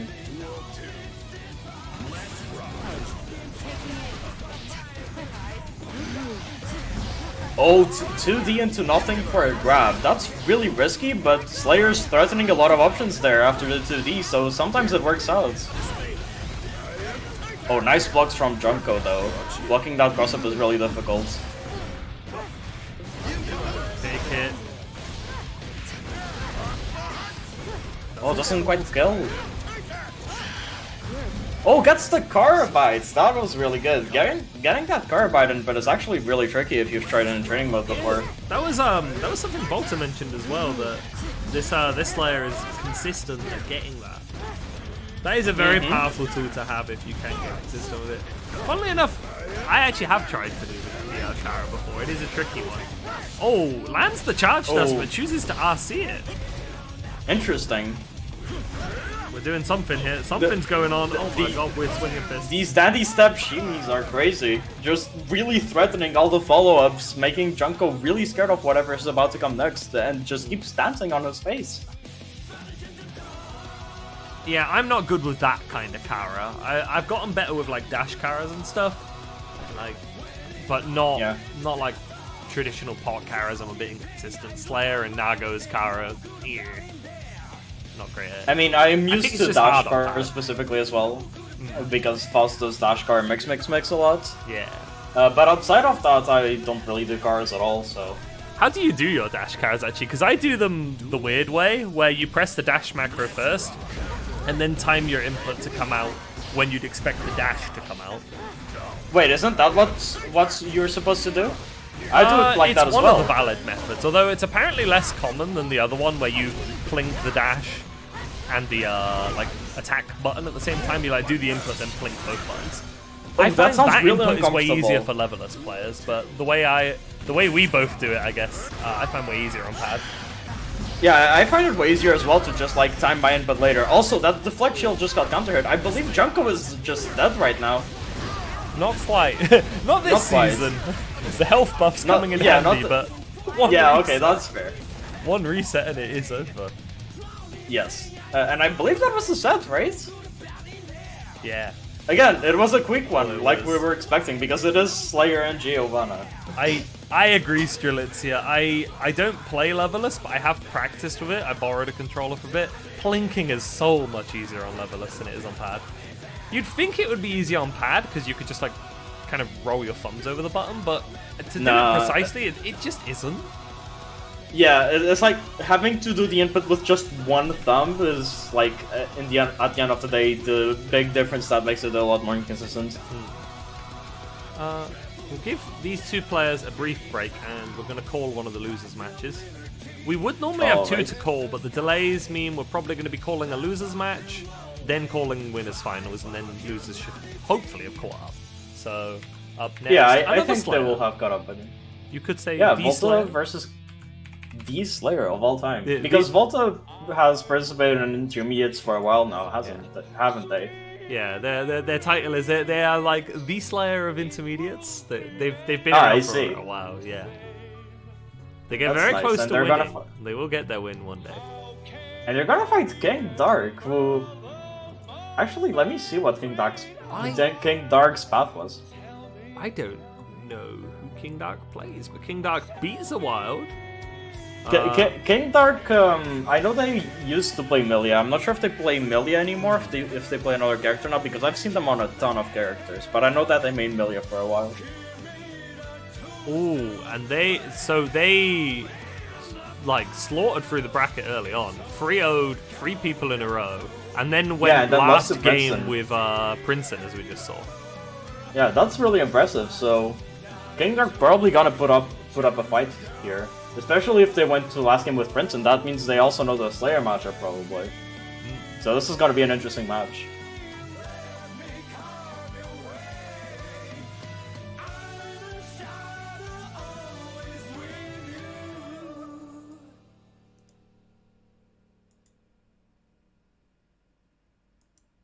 Alright, we're just waiting on them to pull up. Yeah.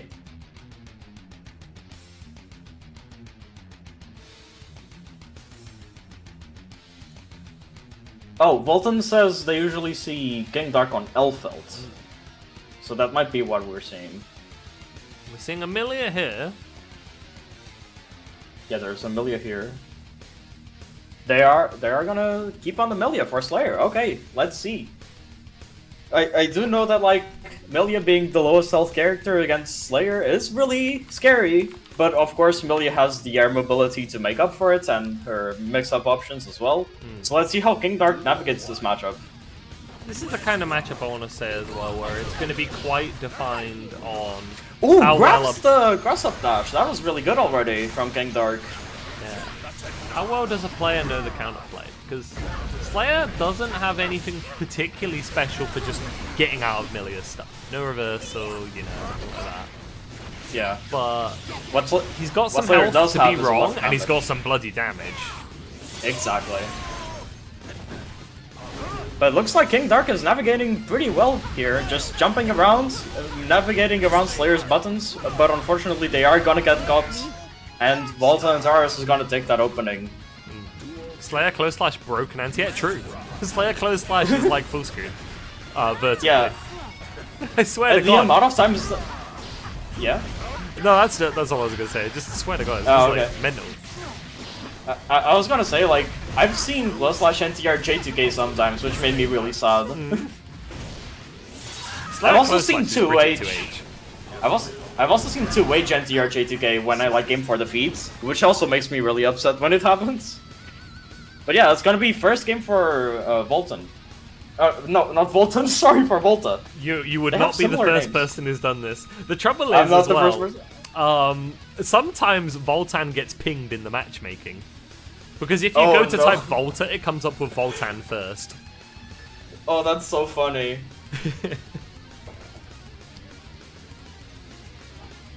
Match 20-year Dolphin with two age ones. Oh my god. I will refrain from speaking. It seems like we are going to see the switch from King Dark. You'll speak? Even if we've toned down Slayer, 2H is still broken. That button is so broken. 2H is the button of all time. I mean... At least it's with punishable, yeah. I guess. Yay! You know, but yeah, the thing that's weird is he has a hitbox in his torso as well. So, like, say if you were to IB Sin on his 2H, or if he just did it too close, Hoof Stomp will also lose, not just L-Con. His low crush will beat your overhead. That is... Oh, I hate that so much. Speaking of things I hate, it seems like King Dark is switching to Elfeld for this match. And they're doing pretty well, it seems, so far. Yeah. Volta has an opportunity to get something started. Nice air grab. Volta often on point with those. Going to be looking to get that burst at least. Oh, nice cross up and baits the burst. Very good from Volta. Your burst and your life. That's going to sting. Okay, but it seems King Dark is making a comeback somehow? They managed to get in on Slayer, and this is a really strong position for Elfeld, because obviously Slayer's defense is a bit iffy, and against Elfeld's especially, that is really noticeable when it comes up. And now with the grenade Oki post wall break is gonna be even scarier. But Volta gets the grab! I think there are some points where Slayer can use Hand of Doom in Elfeld's pressure, but you have to know. If you don't know, you can't just slap it. I'm not sure if Slayer can hand off Doom against the Rekka, because if he can, that's really good for Slayer. But it's more like that was a place where there could have been a thing. Catching a Rekka entry off certain parts. Or calling out certain normal plays. Looks like the timing would be tight. Yeah, on reset I think it's good. I know I've seen him do some stuff before. That's what I'm trying to remember. I know it can be some stuff. Oh, and that's a full screen wall carry from the K-Mappa combo, and it's gonna break the wall now. Ouch.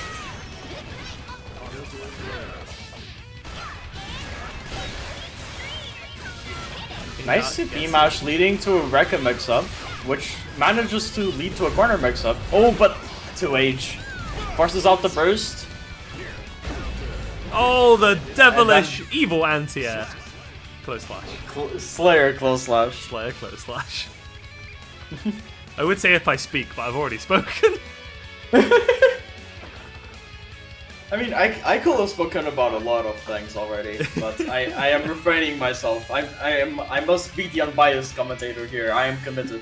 The best part about this is you could kind of apply some of this stuff to both characters. These are both very brutish, Season 3 core characters.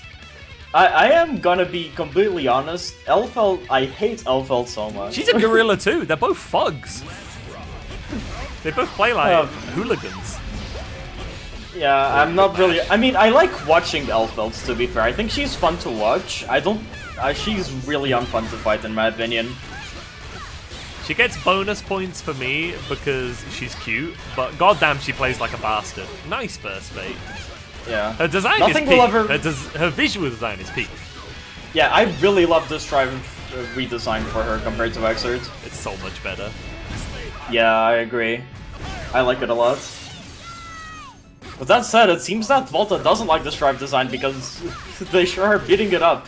But the King Dark seems to have made a comeback from the round despite Volta having the positive bonus, so that was really, really good. Trying to catch the recovery of Mappa with 2-8, which is actually a really good whiff punish.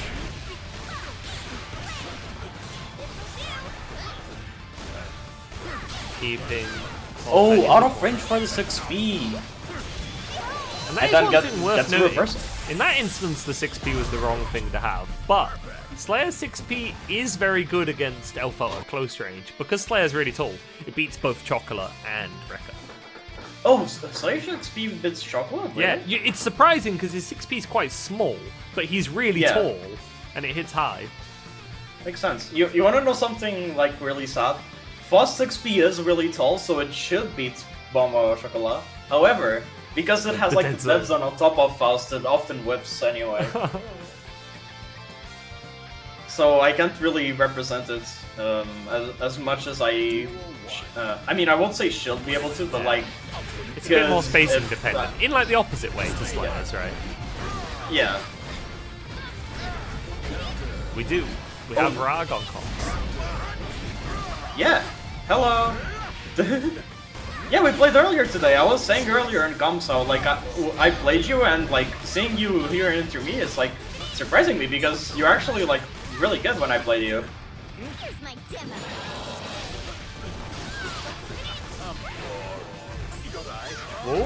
Oh, that's even better than a grab. Oh no, that punish dropped due to the slowdown. Doesn't matter. We recover those. I really like when the slowdown from DRCs enable punishes like that.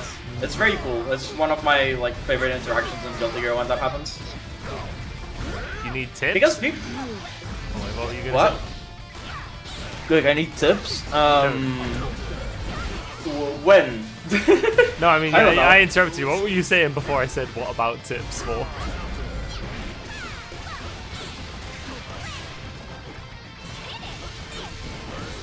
Resurrect and don't let them play. I mean, that is kind of the Elfelt game plan. What kind of tips do you go after, Wii? Faust tips? No, because like I played against Princeton earlier, and Weed's gonna fight Princeton next. Right.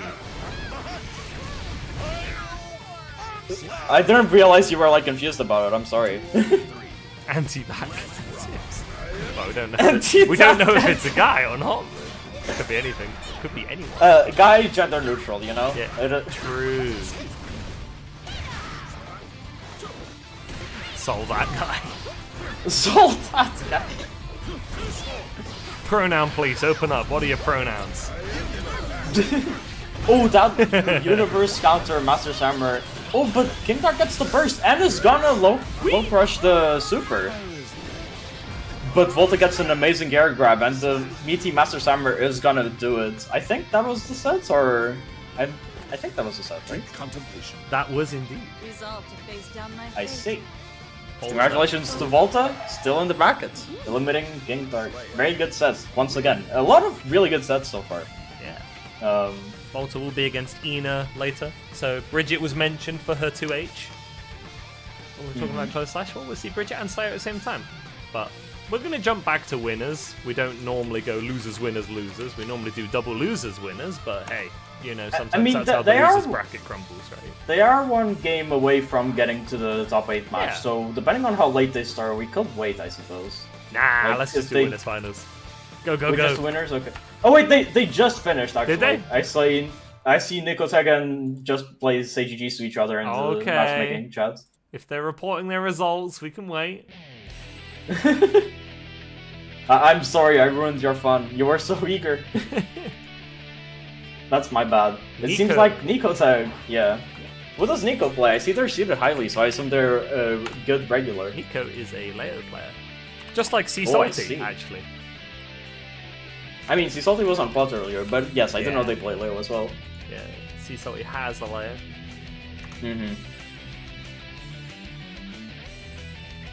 Leo mirror? Do you do the Leo mirror? That's up to you, I suppose. Wait, no, Princeton, we're gonna do losers match first, since they just finished, so... Yeah, we were gonna call winners first, but we normally, if losers is available, we do 2 losers top 8 matches, then winners finals, and then we go back to losers. Because sometimes people do all of winners at once, and then whoever's sitting in grand is just sat there forever. This at least it's a bit more even. It usually, like, if they do it like that, it'll be like bare minimum half an hour until they play again, right? It's really tough. Usually way more than half an hour as well, so... You will be after this match. C Salty. And Nicoteg. Nicoteg is pretty close to getting banned too, because they've won 2 brackets. Ah, I see. So if they win, is it after winning 3 brackets or? Usually, yeah. That's I unless see. there's like somebody who is way too good and they win on like 2. Like normally you don't get that because intermediates are already really good. But sometimes you get Yeah. someone where it's like, okay, you shouldn't be here. Yeah, fair enough. Gotta keep the pool free from The integrity, like yes. sharks. Like we got like hammerhead sharks or like great whites or something. I don't know. Nah, that didn't work as well as I thought it would. Man, we've actually got a Leo mirror. You never see are getting Leo the Leo normally mirror. in this region. We got Leo Yeah. mirror. I don't think I've ever actually seen the Leo mirror in general, to be honest. I've never seen this matchup. Quick, someone called Duck165 and Jonesy. Peak is on. Oh? Got the Leo mirror. I love it when they both just stare at each other crouching. That is peak neutral. Yeah, that is big Leo. Like, oh, the BTK whiffs and Sea Salty grabs it. Oh wait, no, Nico grabs it. Who was it that grabbed it? I don't know the colors. Who knows? Sea Salty is the black and red one. Okay. This is cryptic shit. Yeah, true. Cryptic. Wait, imagine I mean, Bleask yes. as a Leo player. HTP round start. Yes. I am seeing a lot of Eisensturm, which isn't surprising me at all. Oh, good heavens. Salty's in trouble.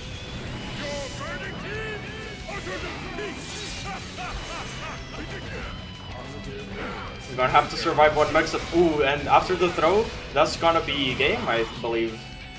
Oh, fumbles? Oh no! Giving, This is the wall giving Sea break. Salty a smidgen of a chance. It won't be a perfect at the very least. The flash kick is gonna take it, unfortunately, for Sea Salty. Oh, dude, I don't want to imagine Bleask on Nagoriyuki. That's like top player immediately. Oh god. Bleask would just win everything. I wish, I'm thinking, what top player would I want to play Tiger? I would want Tiger to play Faust, if a top player played Faust. Tiger does have a and yeah, Faust. I know they do have a Faust. I've played against their Faust, actually, like, way back in Season 2 or something. But I wish they like, played them, played Faust in, like, in tournaments. That'll be sick. I'll be right back, so I'll let you solo yeah for like 1 or 2 minutes. Oh, alright, that's fine. Oh, Sea Salty looks like they're gonna switch back to the bot. Wasn't confident enough on the Leo mirror, which is super valid. And already capitalizing on the fact that they have the PB ready on Wake Up. Very strong defensive option in this season. Nikosek getting caught by these slide heads. It's a really scary situation, and then that's gonna be death? Oh, doesn't use meter. But the jump in does catch Nico, unfortunately.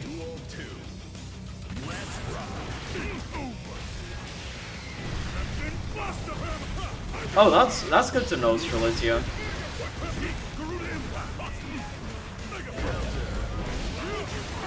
Damn, Sea Salty is doing a very good job at like just keeping Nico like locked down in their pressure, huh?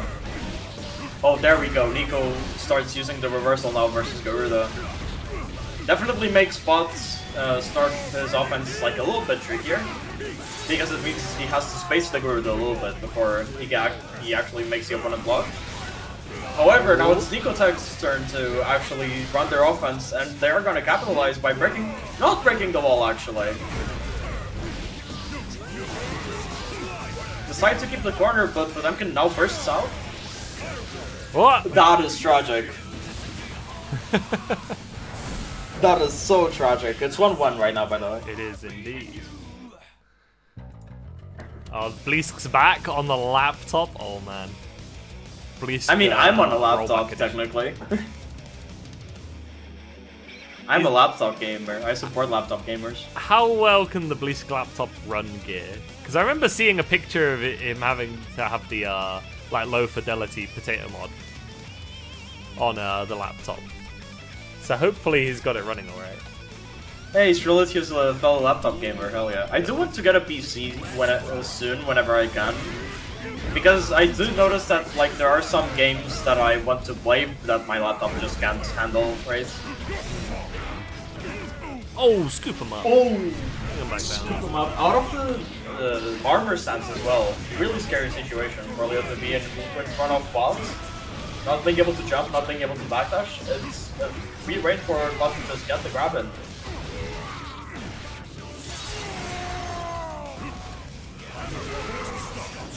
Oh no, Leo is still airborne! Leo 2D moments, I mean... Oh, and 2D whiff punish now, that was really good from coming from Nico.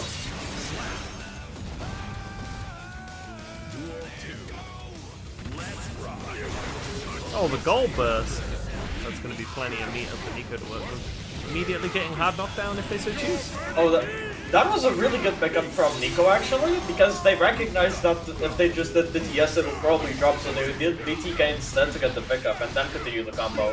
That was really good recognition from them. But that said, Z-Salty is not gonna let Nico get away with the big not overhead, I don't know the name. Ooh, that's big. Get safe jab, yeah.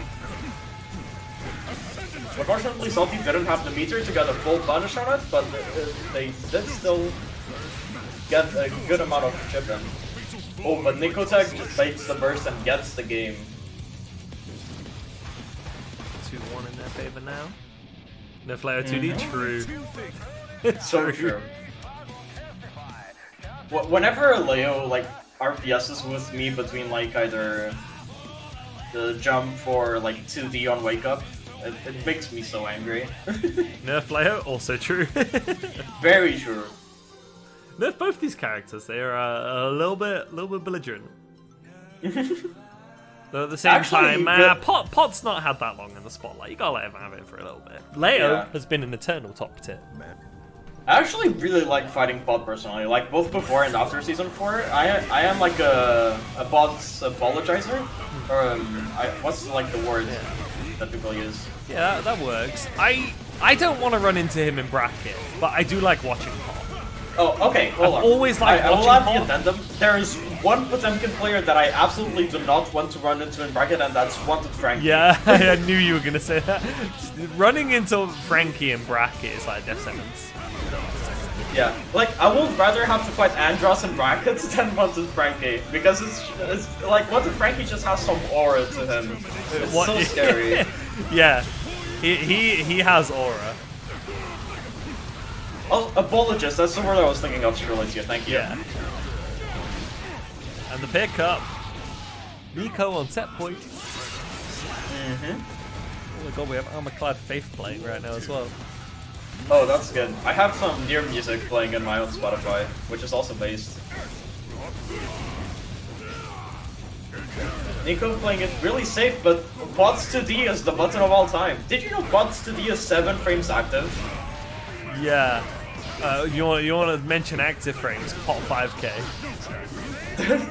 Isn't it like 14? Yeah. So active. I beat part of that too. Alright, that was a little bit. That was good. But yeah, the reason I mentioned bots 2D is because it consistently beats Fast Fire Slash, and it makes me really upset. Oh my goodness. Pot 2D is crazy. Yeah. I mean, it is what it is. Leo is also crazy though, and Nico gotta use the craziness of Leo to get the wall break here. Go best. Oh, but the wall burst on wake up. Armors through to Z with slide head, gets the knockdown, and now it's Potemkin with 100 meter. Yep, that's the Gigantor guy. Oh, not quite on the spacing. Heavenly for the damage dump. Won't kill, man. Yes. Dude, but it's gonna hurt. We have to have one Heavenly with Potemkin on screen, right? It had to happen eventually. Is Gigantor still out or not? No, it ended. No.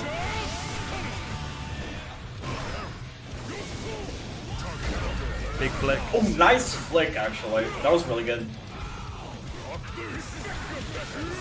Oh, tries to gold burst to try and desperately get the game back. Doesn't work out, but... Wake up, I will not Buster. speak. I will not speak. I will not speak. He saved that one for the right moment. He'd not done it. 2D into flash kick is evil. It's the Duck 165 special. Yeah. does that duck? This is one special, actually. Remember when Leo 2D was -5, and a lot of characters didn't have 5-frame buttons? That was fun. Including Faust, by the way, who had the 6-frame button as his 5P as his fastest button. Thankfully, that's not the case anymore, but goddamn, Season 1 was painful.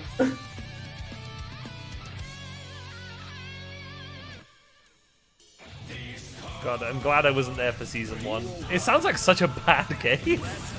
Oh, it was... Did you know Faust Super didn't even, like, wall break? It Yeah. would reset you back to mid-screen with no Oki.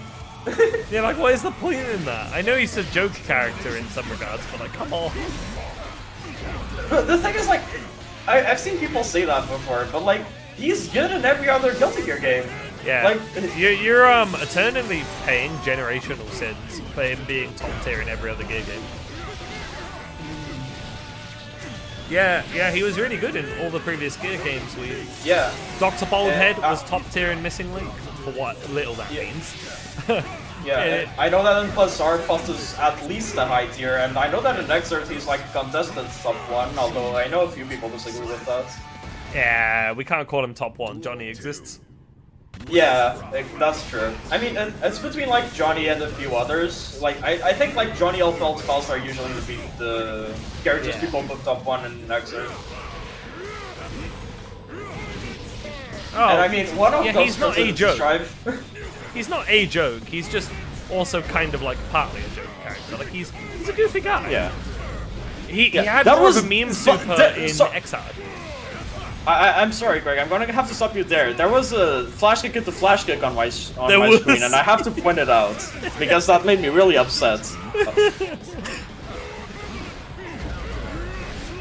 Yeah, no, like Exile, he actually had a joke super. Like it was RNG how much damage it was going to do, and sometimes it would just damage you instead. Yeah, it was also like that in Plus R. Yeah. In Exard, they actually minimized the RNG because in Exard, even if you get the baby, you sometimes like it turns into a Reaper randomly anyway. Sometimes, but in Plus R, it's straight up a 25% chance, like what you're gonna get. Like you might just take damage. Now, item super is like kind of a meme, but it's also still serious enough to be like a real move. It doesn't just troll. It is a bit. I of a mean, meme. it is. I mean, it's, at the very least, the 100 item super is a meme, right? Oh, the 100 item meme. Yeah. The overlay. Yeah. What about the wrong with overlay? overlay? I'm not watching the stream, so I don't know. Oh, did you not update I did like the update. scores? You did update. Oh, I probably just didn't change the thing to losers. Top Oh, eight. you did. Yeah, it says winners finals. Yeah. The rest of the overlay should be good. I'm pretty sure we're 3-2. Sea Salty clutches it Yeah. out. Yeah, that was a nice turnaround from Sea Salty. GG's. And now I unupdate the overlay because we're going to win as finals.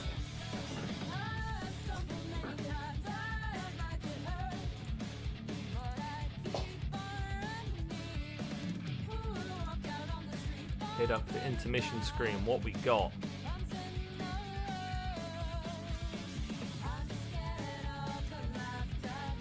Sea Salty, you're playing better when you're ill because you're sick with it. It's simple.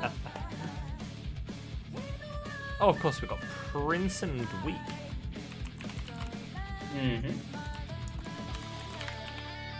And both these players have been putting on a very dominant performance, so I'm very curious to see how this match will turn out. Lemsip shout out, so true.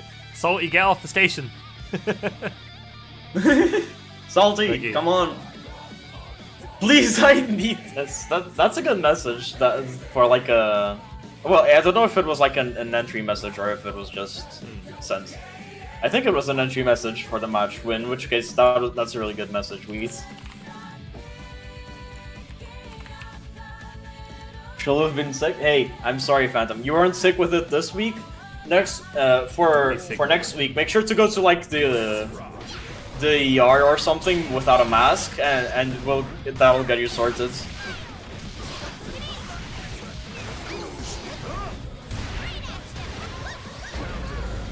Oh, Why that was didn't it say unfortunate. 1-0? There we go. Sorry. I don't know why I had a 1 already. I know it's Slayer, but that's the funny. games don't end that fast. Oh, that was really good from Princeton getting the car not Mappa step, Dundee step. And then some insane mix from it. Oh, the grenade's gonna catch Slayer very well after Dundee step. That's actually an interesting interaction. Like, I guess grenade's pretty good at neutral versus Slayer in case they just try to shimmy you with the K Dandy.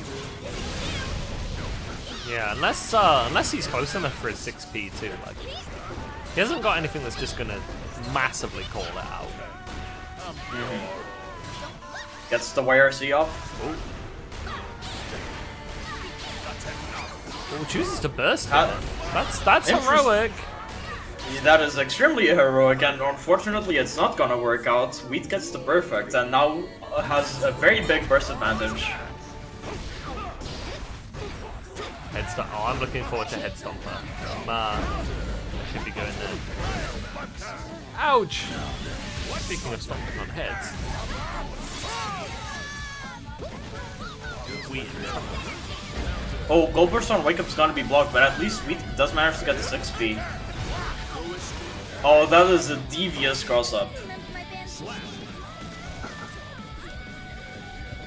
Getting the car Dandy there to cross up from that distance is crazy. Sorry, you were saying? I was just saying, burst be damned. They didn't need it. Oh yeah, burst be damned. Your country Might doesn't not know be what a hero in the Gear is? moment, but... What? I was just reading chat. Oh. Phantom says their country doesn't know what GGST is, or gaming in general. Where are you located? No gaming? No gaming. Sounds like hell to me, I don't know.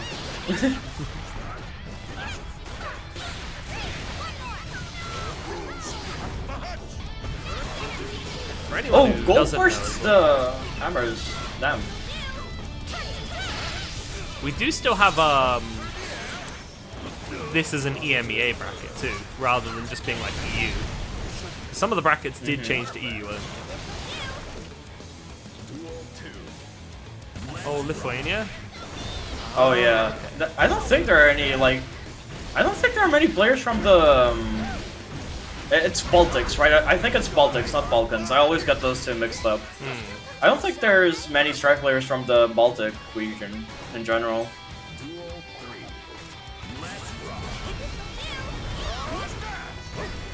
My music teacher back in high school was actually Estonian, and she was like one of the nicest people I ever met. Good god, that's Pile Bunker with 100 risk starter? Yeah, that is gonna be death most likely. Yep.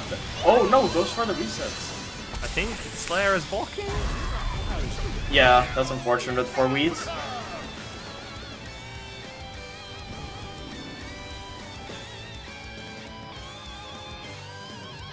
Rest in peace, Elfo. We're almost ending up in a situation where there might not be any more Valentines left in the bracket. Although this is winner's side. I was Losing gonna all say, our Valentines on Valentine's Day? Yeah, that's what I was gonna say. Today is Valentine's Day. I actually have a very bad association with Valentine's Day because it's the day For Honor came out, and I have a bad experience with that day. Oh god, with For that Honor. game. For Honor moment. Technically my first fighting game, depending on your definition. Dark Souls 2 PvP. Give it rollback edition. That's peak fighting game right there. Dark Souls 2 with rollback. And unlimited invasion items. Just the PvP. For Honor mentioned, Sea Salty, were you also a For Honor player back in the day? What did you play? I played Nobushi. Nobushi's hype. I never played that one myself. I ducked that one. That's fair. Oh, I thought for a second that the bomb was gonna hit the YRC. Yeah, same. Thankfully for Princeton, that didn't happen. But it did cover. frames so that Oh, we could... oh my fucking god. Of course the fucking bot players will play Lawbringer and For Honor. Why am I not surprised? I'm sorry, I'm like kinda going on a tangent. I just figured out I was salty about it.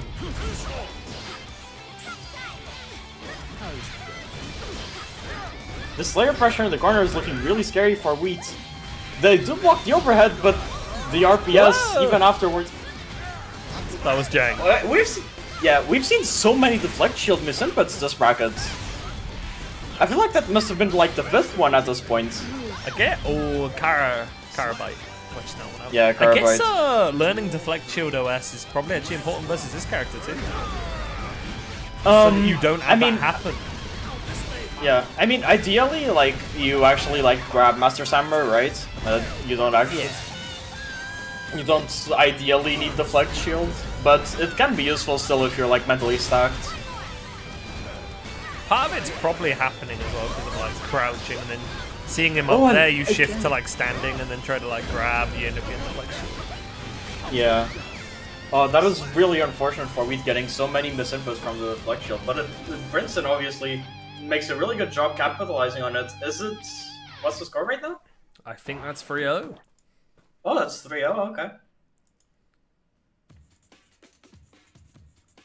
Alright, and we just had Salty on stream, so we'll call Ina and Volta next. Back-to-back Slayer Alright. games going on over here. Yeah, a lot of Slayer going on. And there's gonna be a lot of Slayer coming forward because Princeton is in Grand Finals right now. So even if Volta does lose here, if they do, Princeton is still the Slayer representative of this bracket in Grand Finals. It's a tough path for whoever has to fight Wheat as well getting to Grand Finals, so we're gonna see how that goes. Might be when this person gets banned, so I know I can come back. Yeah, they've showed up today, and they're a bit of a danger, a bit of a hazard. Yeah, they're very dangerous. Duel 1. Let's rock.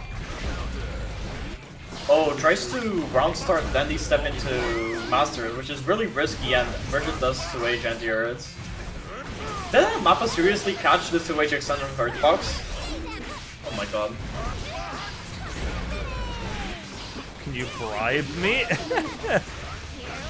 Financial incentives for me to ban players earlier. Can I be bought out? Well, they say everyone has a price. That would be a bit bad, wouldn't it? Personally, I'm kind of desperate for money right now, so any price will do, to be honest. Yeah, same, honestly. Not any price, and I'm not banning someone earlier for money. But if people have money to spare, my second monitor did break. I'm a bit low on cash, and my coffee machine is breaking. I would not mind spare cash if anybody did have it. Oh. I would love that. I don't know what I'll do if my coffee machine broke, to be honest. I love coffee.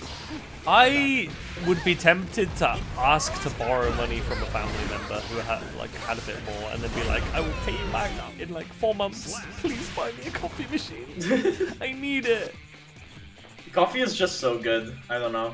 I made a tweet about it when the machine started like going wrong. I was like, damn, you know, I don't ever shill on my stream and ask people to like sub and donate. But if Mr. Coffee goes and breaks, I might have to shill a little bit.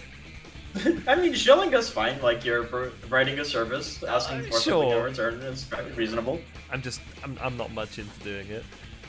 No, I understand. Like, it is a bit awkward. But, like, if everyone, like, has a bit to spare, like, it's always a nice thing to do, you know? The one that is kind of tempting is saying, like, hey, if anybody has any Prime subs, just because those are kind of free. Oh, yeah, that is tempting. If you have Prime subs around, and you're not using them, you should use them, just because, like, you're basically giving people free money.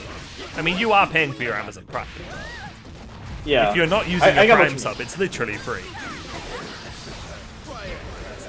Ooh, Ina baits the burst, but not the burst, the YRC, but unfortunately doesn't get a punish. However, it does carry Volta to the corner, and Volta is forced to burst to get out of the mix-ups.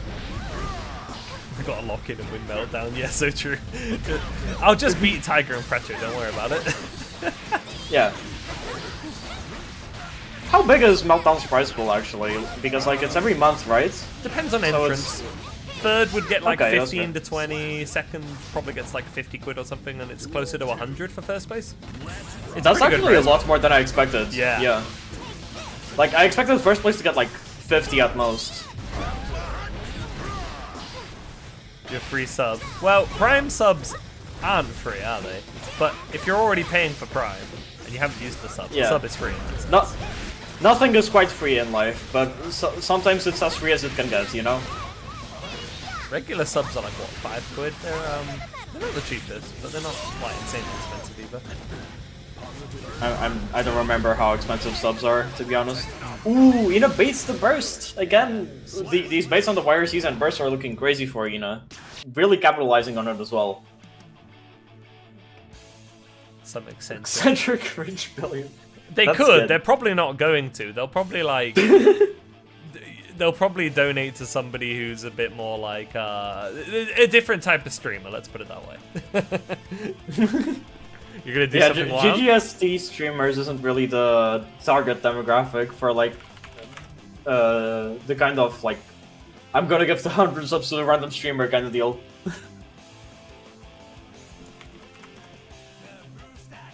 Oh, the Volta Sin makes its return.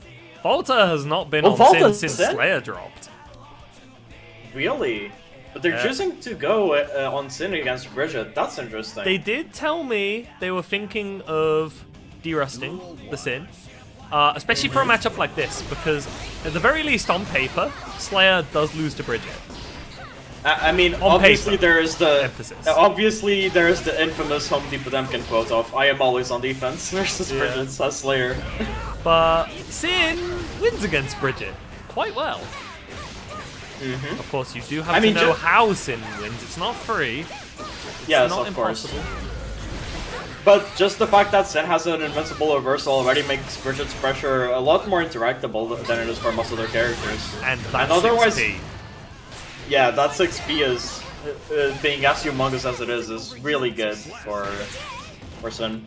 Yo, thank you, Anonymous Oh! Gifter, for the sub. Thank you very much. Thank you, Anonymous Gifter. Genuinely much appreciated. About to choose now subbed. Welcome to the. I don't know what you call your subs. Do you have a name for your subs? I don't. I tried to think of one, but it's the eccentric rich billion.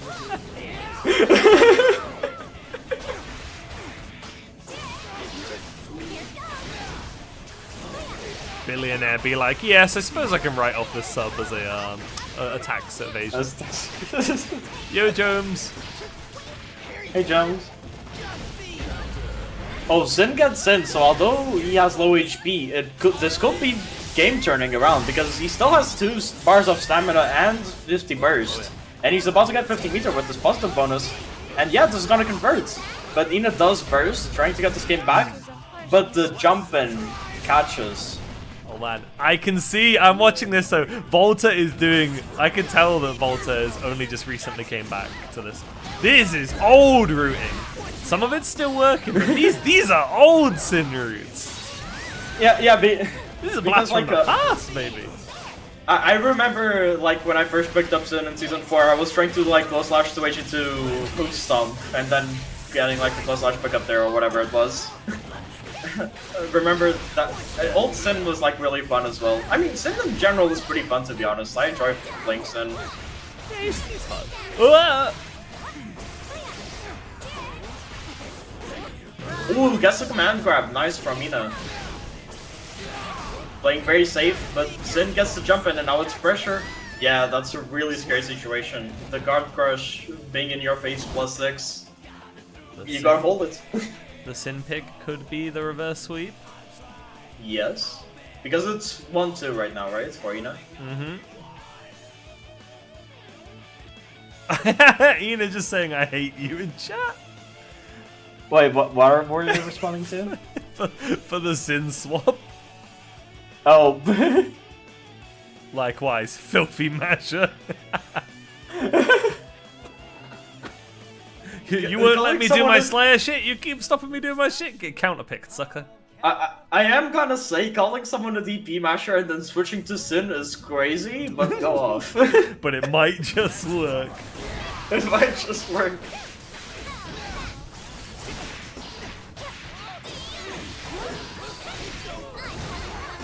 The filthy DP matches.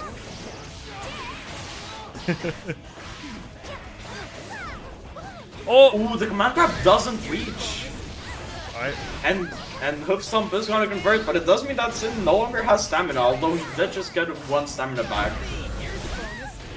No! 5k! 5k Volta! Oh, the DP gets Bridget there. That has no stamina to keep up the pressure after the DP though, and it does mean that Ina is back in. I don't know if that I'm was pretty sure safe. that's a safe jump. It It is. Oh, but doesn't block the overhead. However, he gets the YRC into the grab, and this is gonna be, yeah, setting up Yo-Yo. That was really good from Ina. Duel 2. No, keeping their cool, just standing back, and then waiting until they get their opening from the YRC, and then just doing the safe Yo-Yo setup from neutral. Very good.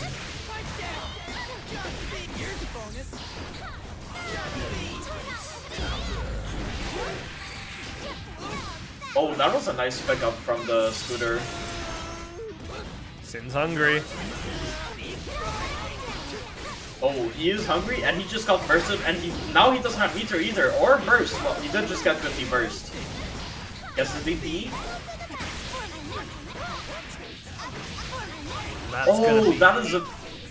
That's the set.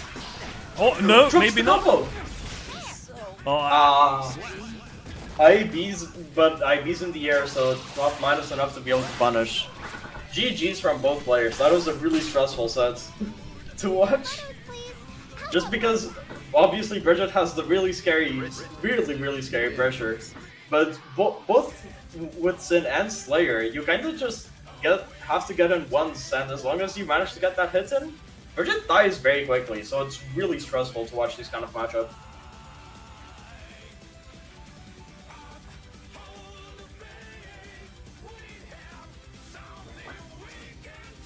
So next up we'll have Junko and Sea Salty. Yeah.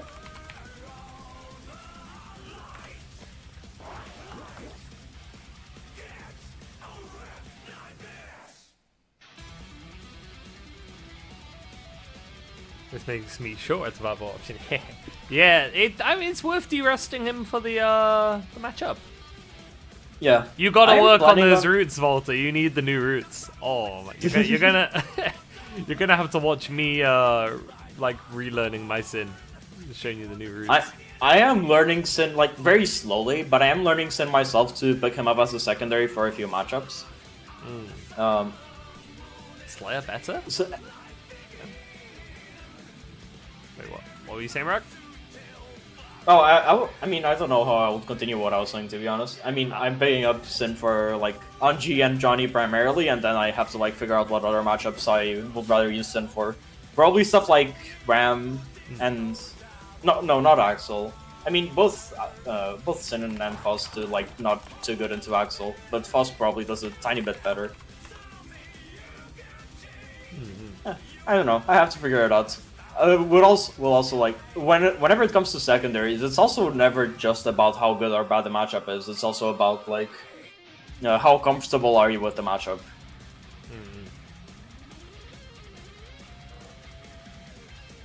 Yeah, I mean, Slayer Bridget definitely isn't like bad enough that Slayer can't win the matchup.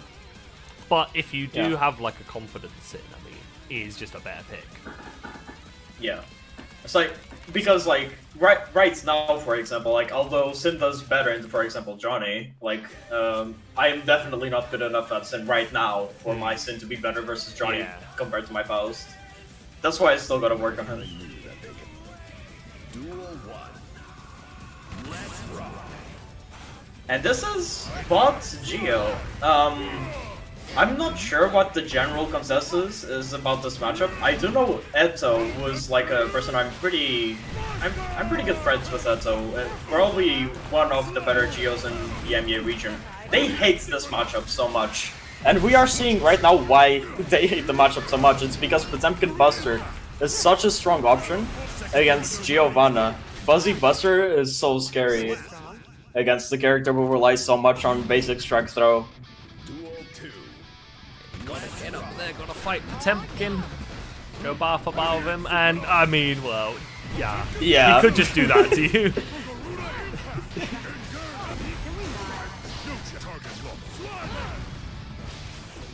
With that said, Giovanna does have options to work around Potemkin, right? Like, she has the multi-hit /N2S, meaning that she can break armor a little bit more easily than other characters. With that said, Sea Salty is still gonna take that first game. Speedrun Salty. Speedrun Salty.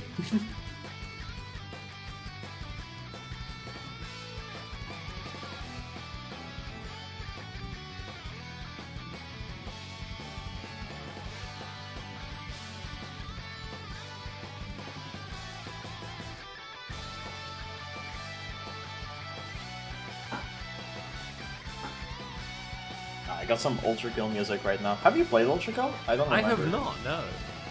It's really good, you should try it out. Okay. If you like boomer shooters, that is, I don't know. But anyway. I don't really play shooters much anymore. I did play some older ones, but it's mostly been like, what, like Halo? Yeah, that's fair. Oh, that... Whenever Garuda Blue Wall assaults into Garuda, in your face, it is so scary if you don't backdash the Blue Wall assault. You're just put in a horrendous position. However, Jungkook bursts, gains back the advantage, and manages to get the 5H counter hit. Bot 5B, really strong in that position. Oh, nice meaty from Jungkook with the Garudog. However, not quite Garudog anymore since it doesn't guard crush. Still a very strong meaty option, of course.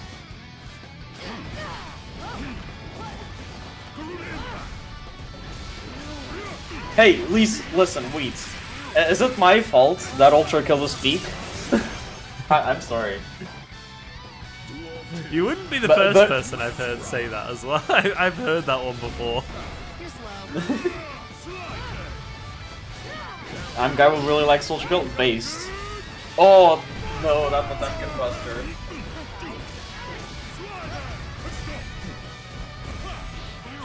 Cheeky hammerfall break reset. Fancy Yeah. This one does. Oh, nice far slash counter hit from Jungkook. And they are gonna get the meaty here. Sea Salty bursts out. And tends to get more aerial when Junko has meter. Perhaps, you know, not That wanting to was really a deal with the dive kick. That was a very rare instance of Potemkin getting 6 speed while in the air. That was crazy. And Jungkook takes advantage of the situation and through their pressure in the corner manages to take the round.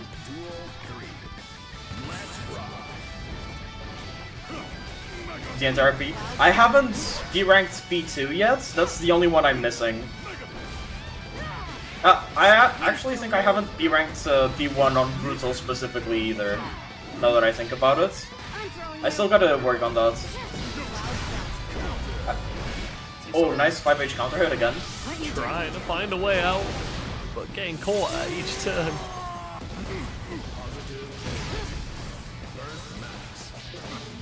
Nice air-to-air from Junko. That is a really good strategy versus Potemkin, because obviously his buttons are really hard to contest.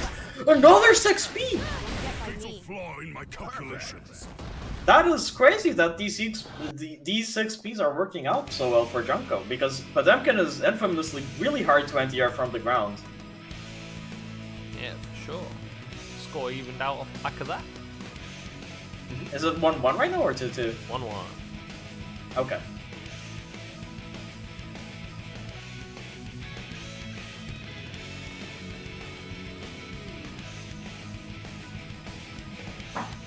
Yeah, I hate P. I mean, I like P2, but P ranking P2 is so painful. Wait, I feel you.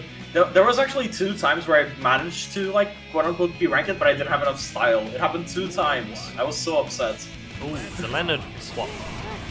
Leonard Whitefang makes his appearance. It's up to Leo. Interesting swap. I do know that Leo does well into Geo as well. I don't know how much better than what Leo does, however. Oh, Junko on point, recognizing the attempt at the cross up, gets the grab. Back dashes it to D. Very good awareness. Gets the flash hit though. Oh, going for some devious, yeah. heinous shit right there. It is the classic Leo mix, right? However, Giovanna does have 100 meter, and as I like to say, Giovanna with 100 meter can Scarecrow PRC without spending 50. So you know. And that is gonna be the first round for Junko. Yeah, definitely got their momentum back after that first game where Salty just went, yep, speed run. Yeah, now in control. Salty must regain the momentum. Getting got a lot by these cross-ups, which is unfortunate. They are extremely hard to deal with. I'm throwing you. Oh, the grab Salty time. whiffs the grab, and Junko grabs them right back. Nice DP coming from Salty though. Reacting to the... Oh!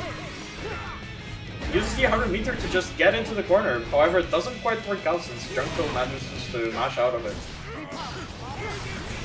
Oh, that was a And safe then jump. Gets them. Ouch. You I can't believe buy this should be done. you can't buy him a drink tomorrow. He's not coming. He's got the plague. He's got the out plague. The Alt Plague. So it's 2-1 right now, right? For Junko? Yes. Yeah, this is really, really close. Does Jay know? Well, I hope he does now. I just told him. Unless he's not listening to me. He's just got me muted. You'll drink one in his I'll drink honor. a drink in his Excellent. honor. That's the best way to offer someone a drink. Just say you'll drink it yourself.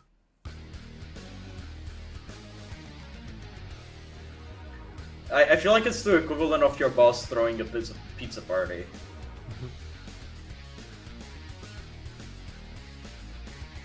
Yeah, let's all drink in his honor because he can't make it. I'll gladly do that. Although I would have just done it anyway, to be fair. Oh, Salty switches back to bots, so notices that the Leo didn't quite work out. Goes back to the more comfortable pick. However, they are struggling with the offense, not protecting his shins, getting caught by these two S's a lot. Gotta keep those ankles guarded. Ooh, gets caught by the hammer fall. That's gonna be big damage, most likely. No, but Oh, drops dear. the combo, and the reversal is gonna hit. That sounded better. Yeah, it kind of did.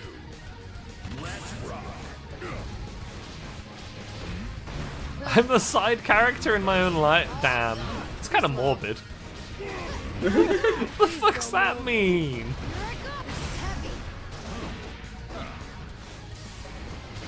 Yeah, see, so we're gonna have to lock in or get locked out. Yes, they are definitely playing very safe right now, just playing defense very passively, taking the throws. They are slowly building meter though, but not if they have D. They are just looking for an opening to get started. Oh, they try to PB, but it doesn't work out, and Jungkook is gonna get the very well confirmed optimal, and that's gonna be the set. Indeed. Junko 3-1. I did like play a bit of Geo, so I really like it when I see Geos confirm 5H counter into the enhanced DP. That's a really good confirm.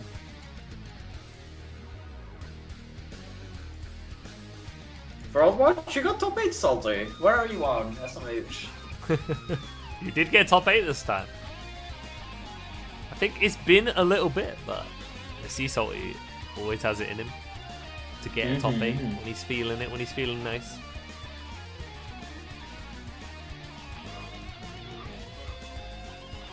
Next up is Ino versus Junko. Not Ino, sorry. Bridget versus Geo. Which is another matchup I don't see a lot of. That's a tough one. For who, do you know? Because I honestly have no idea. I was gonna say more for Bridget, yeah. Speedsters, Bridget. She struggles Oh, to does use she her not deal best well with normals. speedsters? Oh, and Oh. because of that, Ina's gonna do the thing that all Bridget mains secretly are and play ABBA instead. Every classic. Bridget has an ABBA except for like J-Cube, who plays Nago So- instead. So this matchup I do know about. In Season 3, this matchup was horrible for Geo. It is a lot better now since ABBA got nerfed, obviously. But Yeah. the thing about ABBA is that her 2P is massive, and she wins off of it. And if Giovanna ever does the like the 24K ender, at almost all spacings, the 2P manages to punish it. So it's really, really scary for Geo to run any of her pressure because she has to like end it not in the 214K ender, otherwise she just gets to beat by ABBA. It's really scary for Geo. With that said, Geo did get a few buffs. The 214K pushback was buffed, meaning that there are not as many ranges where it works. With that said though, neutral is also a bit hard for Geo. Also, thank you Horizon for the raid, I just noticed that. Yeah, hopefully you had good fun playing in the bracket and chilling Yeah. for a bit afterwards. Yeah. But yeah, everything's good. I've heard a lot about this matchup from, again, I'm good friends with Ezo, so I know how much he complains about it. Yeah, whenever I think of ABBA Geo, I end up thinking of Scatter. Oh, that's fair. Remember him? I don't know how he Scatter he feels doesn't about like the the matchup. matchup. Geo Oh, means no. okay.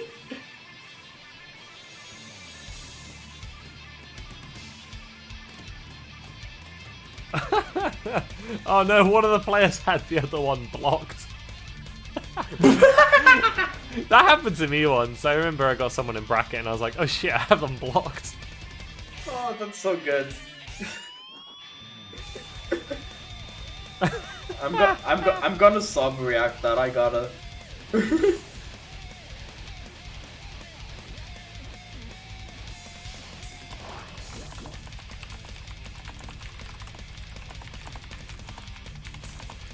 Okay, here we go. Junko versus Ina on ABBA.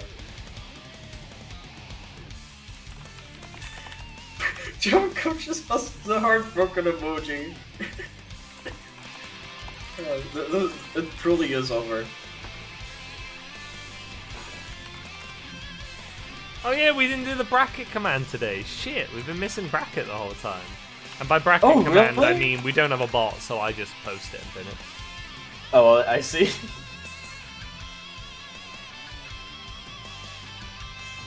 Mankind knew that they cannot change society. So instead of reflecting on themselves, Alright, we've been like pretty on top of the scoreboard today though. I only missed like one score and I was literally busy while doing that.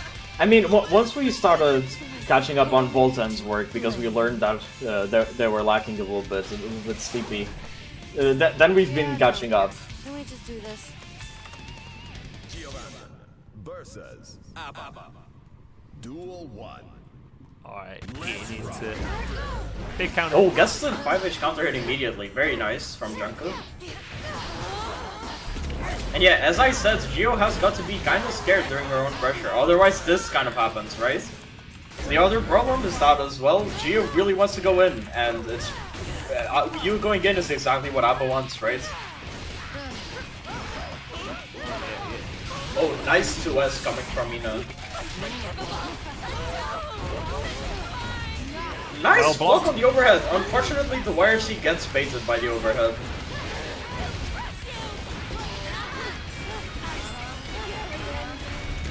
Okay, really good defense coming from Junko so far. FDing out ABBA, not letting her gain as much gauge. Really good. Unfortunately, it doesn't quite work out for that round. I now know that Junko is a French player because the French are coming in with a support squad. Allez, chef. Allez, chef. Welcome everyone in the French community.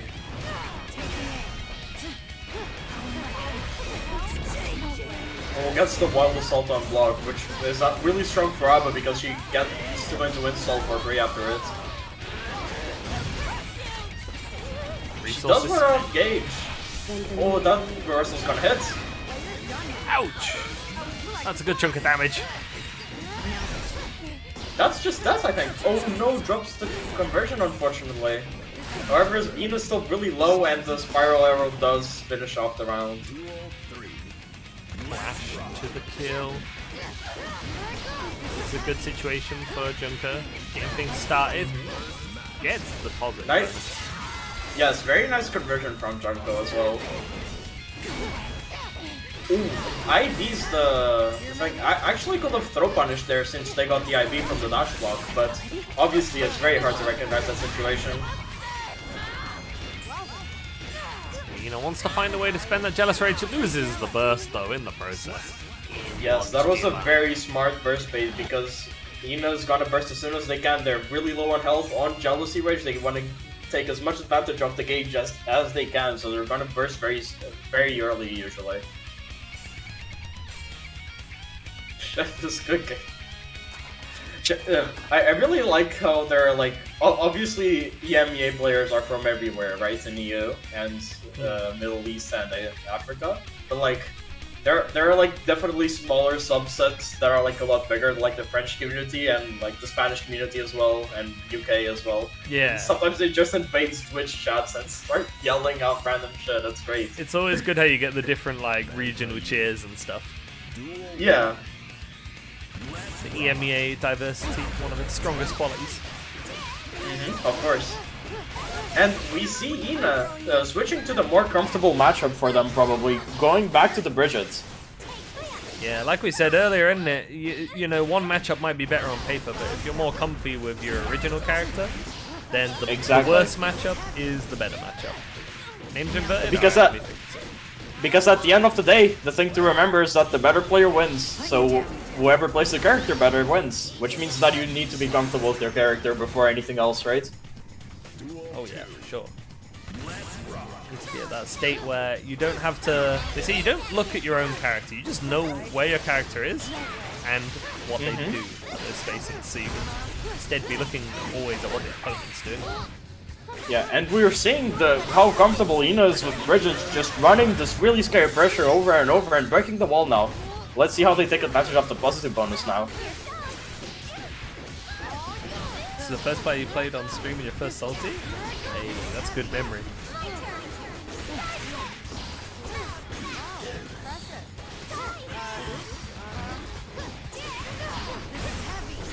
Yeah, from what I understand, TOs generally tends to prioritize games on stream being from people who haven't shown up before. So it's very common for the... Ooh, that was a very good I definitely deflection. do that as well. Yeah. Like if I see like somebody I don't recognize round one, I usually want to get them in if I can. Yeah, I mean it's just nicer, right? Like it also incentivizes players to join again if they are like recognized as being new. It's like a nice incentive. What are we propaganda posting in chat? Where's the propaganda? Oh yeah, 90% of people. Yes, there's literally one bot in the bracket. Who is our most common character in Intermediates right now? I feel like we have two of a bunch of things. Like we have two Bridges, two Slayers. With like usually two Inos, although I don't think this time we have one Ino. Yeah, we have two Slayers. We don't normally have many Slayers.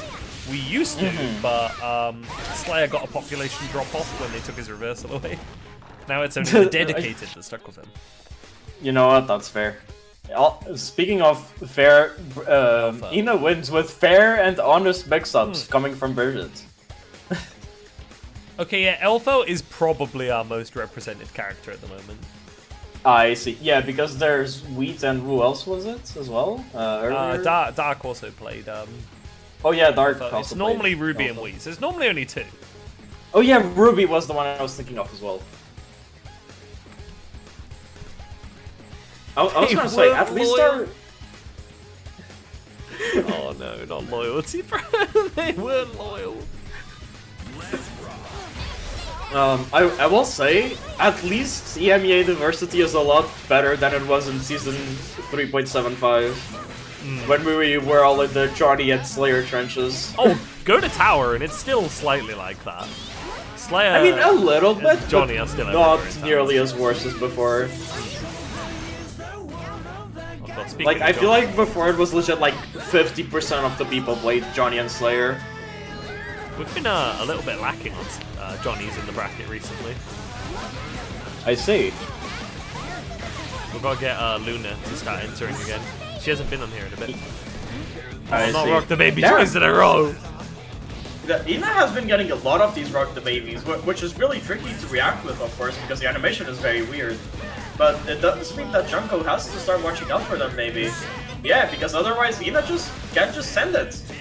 There we go. There's a jump. And now Junko gets to start the pressure. Ina certainly does like Rock the Baby, but it is one of those things where if the opponent is getting caught by it, which they are not anymore, Nice! it's good Amazing damage. throw from Junko. Bridget, Rock the Baby, one of the Ina, few chill! throws. Oh my god! Ina really is sending it with these. But yeah, as I was saying earlier, Bridget Rock the Baby, one of the few command throws that can actually be thrown out of. Yep. So very good knowledge recognition from Junko that you can do that. One of two, if I recall, the other being Leo's. Yeah, I think that's the only other one. You know what else is grabbable? That Blue Wild Assault. We gotta grab all Blue Wild Assault hammers.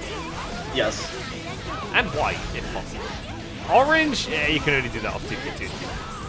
Yeah. I mean, so, there are some times where you can backdash orange, but yeah, it's Yeah. really tricky. It's either always off 2ks and 2ds and other lights, or sometimes with spacing or any micro delays.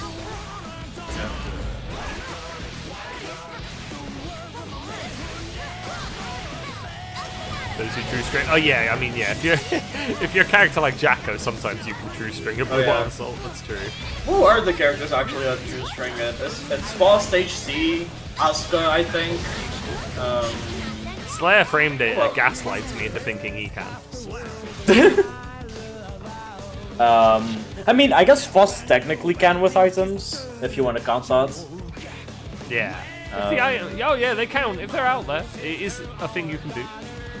Yeah. Probably not going to do it most of the time, but you can. Yeah, it is possible, which is what I'm looking for. Asuka what- easily, but like, yeah, he's Asuka, got I- better things he could be doing.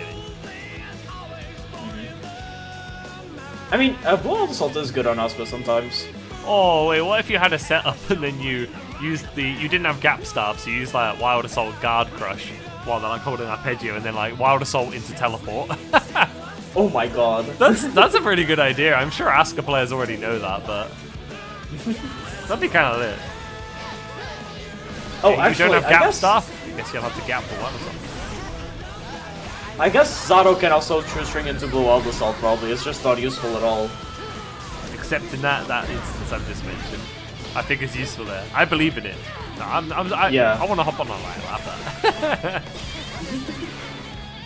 Ooh, that YRC barely catches Ina. That was crazy. But the Scooter RC is gonna still catch Junko.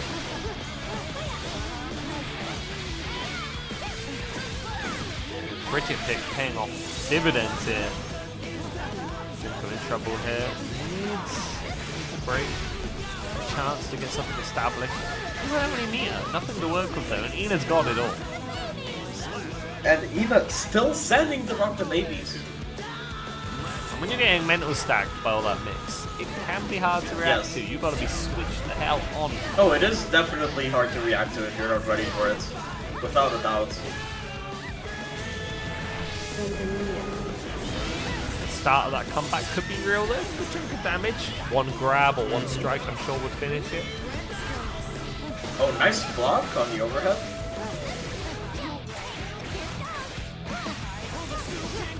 Oh, it tries to catch Junko with the fuzzy, but it gets blocked and then YRC. However, Ina goes right back in.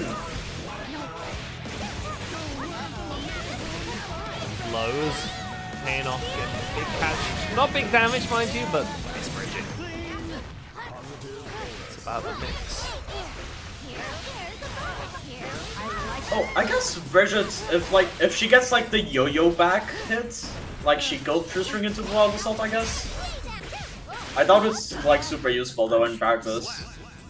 Anyway, crazy comeback from Ina given how low HP they were that round. And Junko's And I believe that's the set for Ina in the end. right? We'll sadly be saying goodbye to Junko, but good job on getting your top 8. Hope to Yeah, see more of that amazing run Geo. from Junko. We need more Geo in the bracket. Geo's cool. I like Geo. Unless you're Mon, in which case I hate DP. Mon is like the strongest DP user. For the Yeah. Geos, yeah. I will gladly make Mon cap strays any day of the week, personally.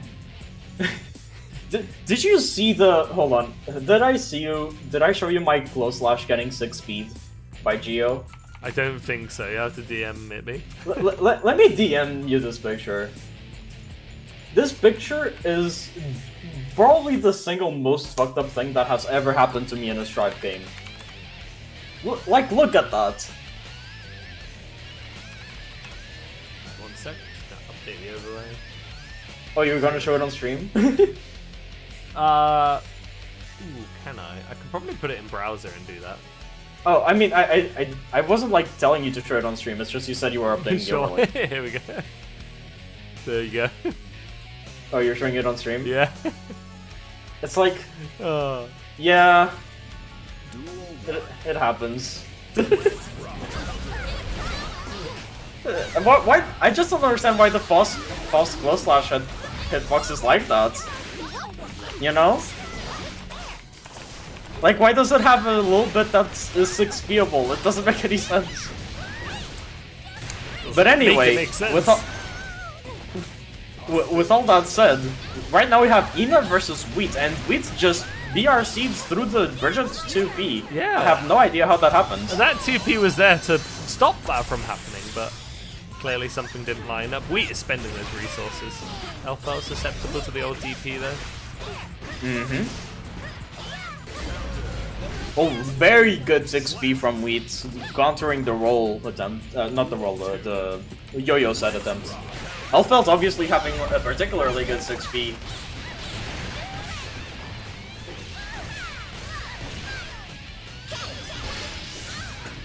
And now it's gonna lead to the bomb mix-up, which is gonna be really scary. Ooh. Ina tries to air grab, which would have been the correct call, but unfortunately they must have misinput or something similar. Mistiming, I think. Would be Yeah, mistiming. right is most idea, likely. wrong time. And I've got the... That's one weird issue I'm having today. I keep putting the scoreboards the wrong way around. I'm really on top of getting the scoreboards done on time today, but they're always the wrong way. You know, that's always something I'm very self-conscious of whenever I play like on stream and tourneys. I'm like, wait, which sides did the TOs plan me to be on? I'm always scared of that because It's not like- usually enforced in this game. It's kind of just up to the players, really. Like, they I pull up mean, to yeah, some but- stations. Nobody really argues all too much. Tekken players, however, they're like, no, I want this side. I want this side. All right, we have to rock, paper, scissors for who gets P1. yeah, it's crazy how Tekken players, like a lot of them just don't know how to play on player 2 too well. Yeah. From what I know, Which Tekken, I- I guess it makes sense. But I'm glad we don't do that here. We just kind of fuck it out. Yeah, but what I was saying is more like not so much because players are more comfortable. Also, that punished the landing, I think, from Bridget, which is crazy. The unsafe jumps. Gets the burst at least. Ina slamming their way in. Oh, heroic burst perhaps? Looked for the huge call out on the 6H. Probably would have killed if it worked. Oh, we got some shenanigans going on. Okay. Oh, I have to imagine those were misinputs coming from both players, but in the end, it worked out for Ina getting the rounds. And nice XP round start, calling out the far slash. A little bit of a scramble, but where's the aura? We need to see the aura coming out. We need to be aura scramblers. Oh dear, no!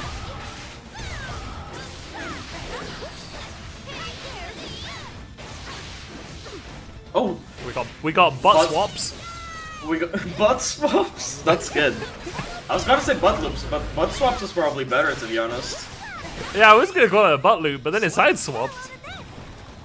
Petition to rename Dust Loop to Butt Loops. I Butt think loop. that'll be nice. NSFW dust loop be like. No, don't say that! That's so horrible to think about. And all of the normals are just called weirds instead of normals. Well, I think they'll be called freaks instead of normals Freak. even. Dustagoon. Oh no.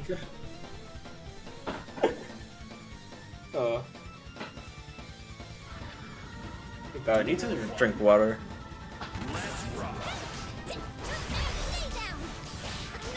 Whoa. Shenanigans. Yeah, we already see a lot of bursts being used in the first like 5 seconds of the match. Which is kind of like the meta, right? You want to use your burst usually somewhat early so that it starts regenning early as well. Because otherwise you don't get as much value from your burst as you would otherwise. So, good like awareness that that is a good decision from both these players.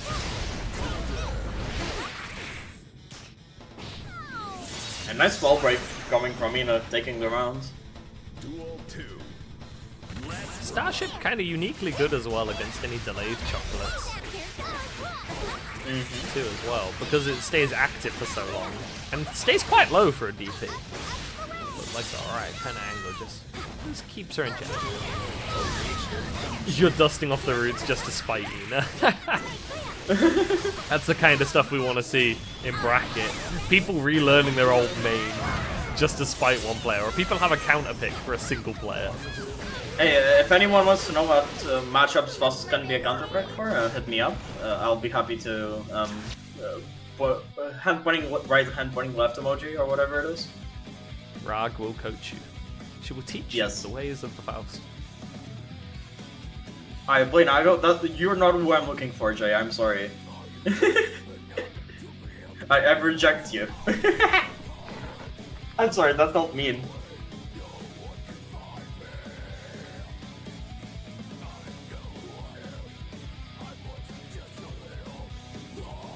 Specifically for Sin. I mean, yeah, Nago does well into Sin. Yeah, that's fair. Bridget doesn't. Good to burst there. You lose your burst, but you did take 50 Avenas. Well, Nago players might say that they lose to Sin, or Hitachi thinks it's even. But I mean it's like it's kind of still losing. Are we bringing up Hitachi opinions in the big 2025? Do we need to know what we're missing?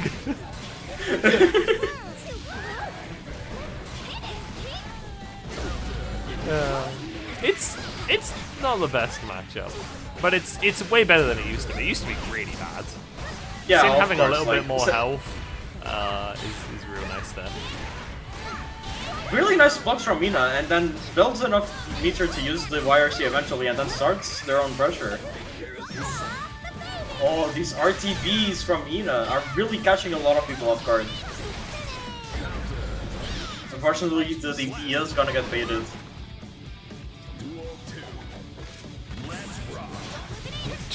When you think about it, that is true. Okay.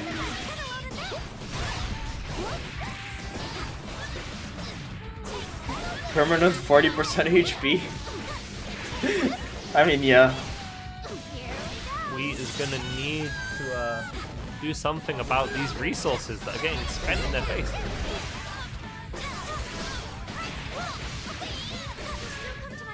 No more chances after this one, potentially. This would be it if Ina wins here. They would move on and beat out. This is the fight for grand finals, so definitely the players are really trying their best here to keep their game up. See, they're trying to bait out the call out, bait out that DP. That very nice grab coming from Ina, forcing out the burst out of Weeds because they were going to be putting corner pressure against Bridget, which is really not what you want. With that said, Bridget now breaks the wall with a very good combo coming from Ina.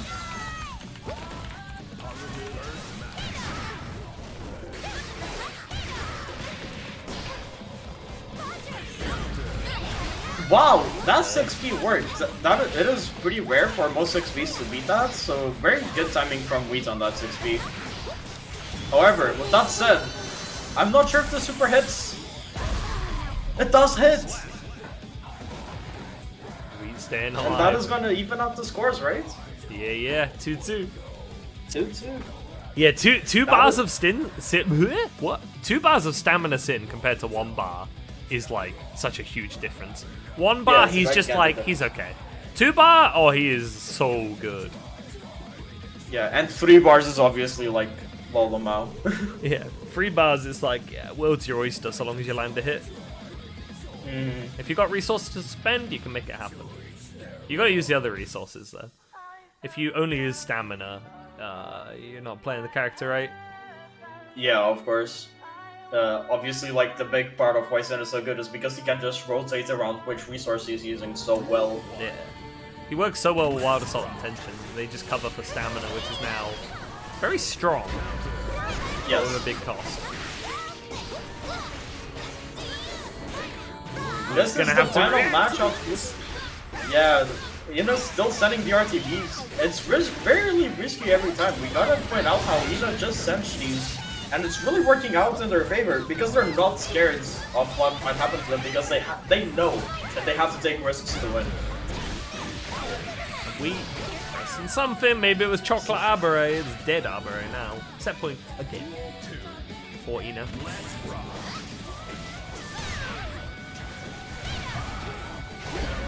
Both players being very cautious and neutral. However, Wheat does get the far slash counter hits. Ina manages to escape the corner. Wheat wake up 6p. Oh my god, this is such a scramble. We are scrambling. With that said, Ina gets the Wild Assault and is back in. Wheat gets turned back, baits the DP after the YRC. Amazing close slash from Ina, recognizing that the projectile wouldn't get in time to counter hit the close slash. Gets the full conversion into a wall break as well. Very, very good from Ina, and this could possibly be game winning. Blocks the gold burst, preventing Wheat from regaining resources, and now they don't have burst anymore. However, Ina also spends the rest of their burst gauge, and now Wheat is on the offensive, except Ina versus 5H to counter hit, and that's gonna be the game. And the set. Goodbye to your ankles. Ina will move on. And now Ina has to fight perhaps the ultimate Final boss of Strive, Slayer, in Grand Finals. The dastardly Dandyman.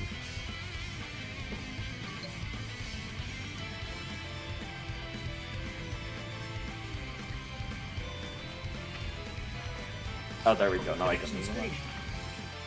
Yeah, I was also stuck there.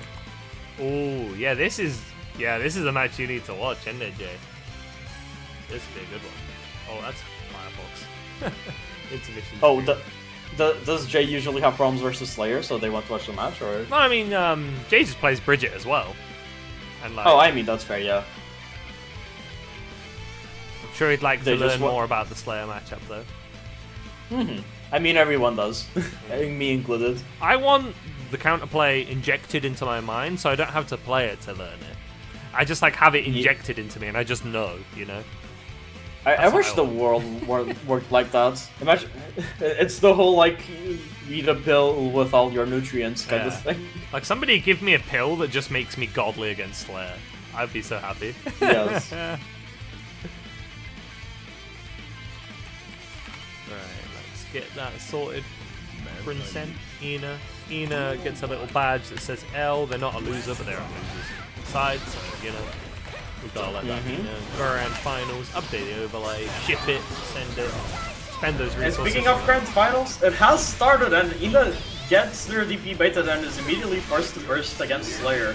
However, Slayer doesn't have burst either right now, so right now both players just have to play really careful because Ina wins by making Slayer block, but Slayer wins by getting one hit off. Catches that slow backdash. Ina gonna have to be careful though. I think Princeton's the kind of player who is gonna adapt to those Rock the Babies. Give them a while, and they've got a little bit of an extra while, being on the grand winner's side of things. Have to be careful. Right now, this is the right thing to do though. Ina is not allowing Princeton a single chance to get anything established, just keeping them stuck there blocking.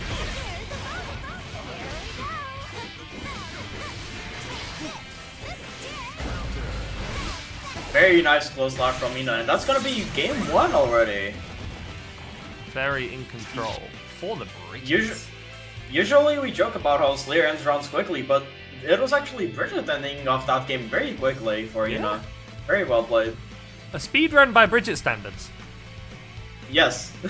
I just gotta point out, I really appreciate how Ina's doing like the backflips every time after each game.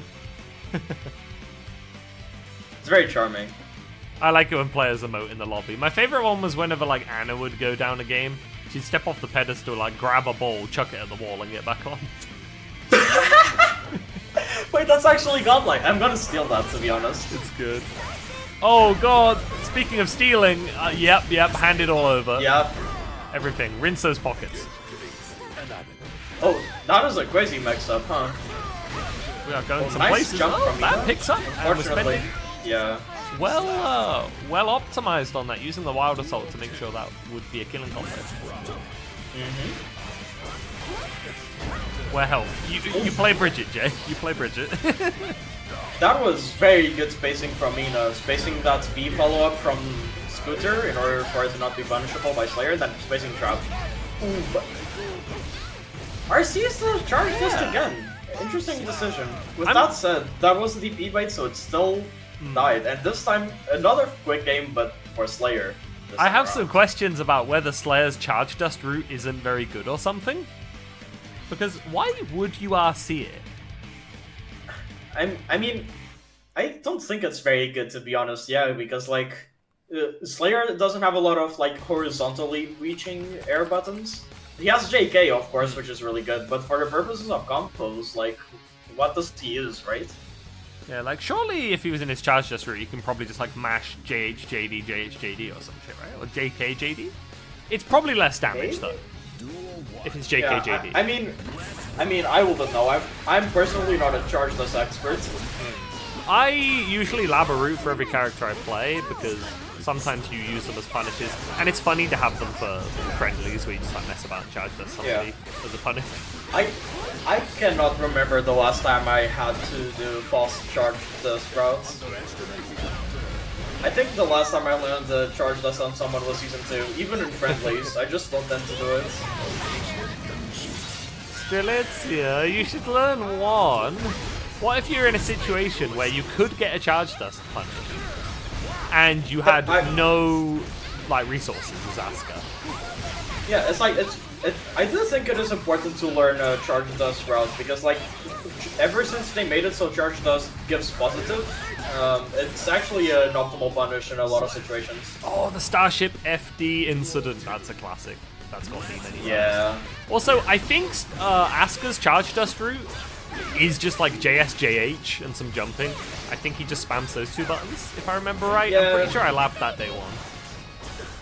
Makes sense. Rare instance of me teaching somebody about Asuka.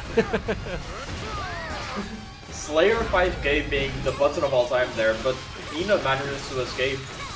And the Ghost Slash is gonna catch Princeton. Very good roll catching the Dandy Step, and that is not quite game yet. Oh, they missed the Kara. Very good super from Ina. They recognize that Slayer's gonna probably pick an option because they're kind of panicking with the low health. That super is plus on block, so even if Slayer blocks it, it's really good to just make sure you're in a decent position in neutral. Obviously, it ended up working out even better for Ina.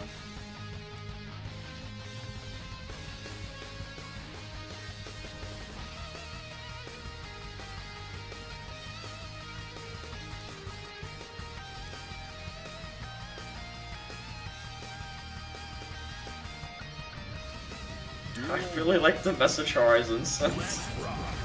Yeah, I have not seen that one all that much. The rare copy of that stuff. It's so good. Yeah, RTB! Oh, it's so risky every time as well. But it is working out as Ina is one game away from Grand Finals reset and they baited the burst. I think they might be a bit vanilla. They're in the zone right now. They know how to handle a Slayer. It might be vanilla. Princeton FDing everything out, but Bridget Pressure, even when FD'd, is still really strong, so it's really hard to keep her out, and that is gonna lead to Ina getting the perfect this round. Gotta be comfy RPSing with which yo-yos are getting tossed and RPSing with healing with the blue outer assault as well. Plus Bridget will just keep you in infinite block string. That's a lot of damage. Yeah. But Versatile YRC, which is unironically a pretty good option against a character like Slayer, who has such a threatening YRC situation. Unfortunately, still gonna get caught by the Vile Bunker. So that was some scrambles. Both players in that incident lost their bursts. You know what I just realized? Between Pile Bunker and Boss Buster, that's like two really high damage moves that both have the initials PB on them. I never realized that until now. Potemkin with Pile Bunker. Oh my god. Potemkin Bunker. Potemkin Bunker basically is just doing Hammerfall and then RCing into Close Slash. That's Pot Bunker. I won't mean, cross kinda, up, yeah. but... Oh, and while we yap about Potemkin's Bunker, we get Bracket Reset. Oh wait, we got bracket. Wait, how did Nino come back from that? Wait, I wasn't paying attention. Fuck. I was so busy yapping. They just kind of decided to win. Yeah, and that's bracket reset them.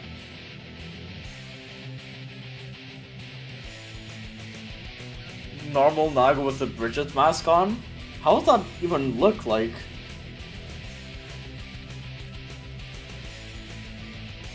Anyway, we are here right now with bracket reset, two really good players. Back to back against each other. Ina just managing to keep down their offense so well, but every time Princeton managed to get the opening, they capitalize on it so perfectly every time with absolute optimal routes. Yeah, that's specifically how it works in Grands, Phantom. Think of it as like a life system. Whenever you get sent to losers, you've lost one of your 2 lives. Yes. And so if you're in winner's side of Grand Finals, you still have a spare life to use. And Slayer has just lost his first one, but gets another chance. Ina rolling with the momentum though. Yeah, definitely. Oh, these Skara Master's Hammers really doing work here. Oh, devious cross-up resets. However, Ina manages to get the opening, and now she's they're gonna start the on-block pressure. However, Slayer's not gonna let Bridget get away with that. No. Rolling, I get it. Slayer's gonna be annoyed. Like, he wants to get home to his darling wife, and he's like here getting reverse swept by one of the lowest damage characters in the game. It's taking time. Sharon is waiting. Oh.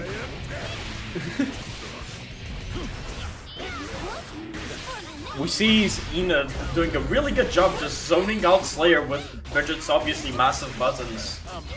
Doing a really good job at keeping Slayer out and in the corner, and now, is this the butt loops? Not quite. Wait, is this oh, it's a reset back to mid-screen, probably so they can represent a left-right of some sort? No, they just do standard, normal mix, but it works out. Ina up 1 game in Grand Finals reset. Yeah, use this as the stepping point, Volta, to be like, yes, now is the time I get consistent with those carries. The other player has shown me, and if I add that to my repertoire, well, I will be the dandy man. Just go into Horizon copy pasta again. I was at house eating Dorito when fun ring. Ina gapped, wow. Post the whole pasta in Swedish. I think it'd be funny. We just read it out.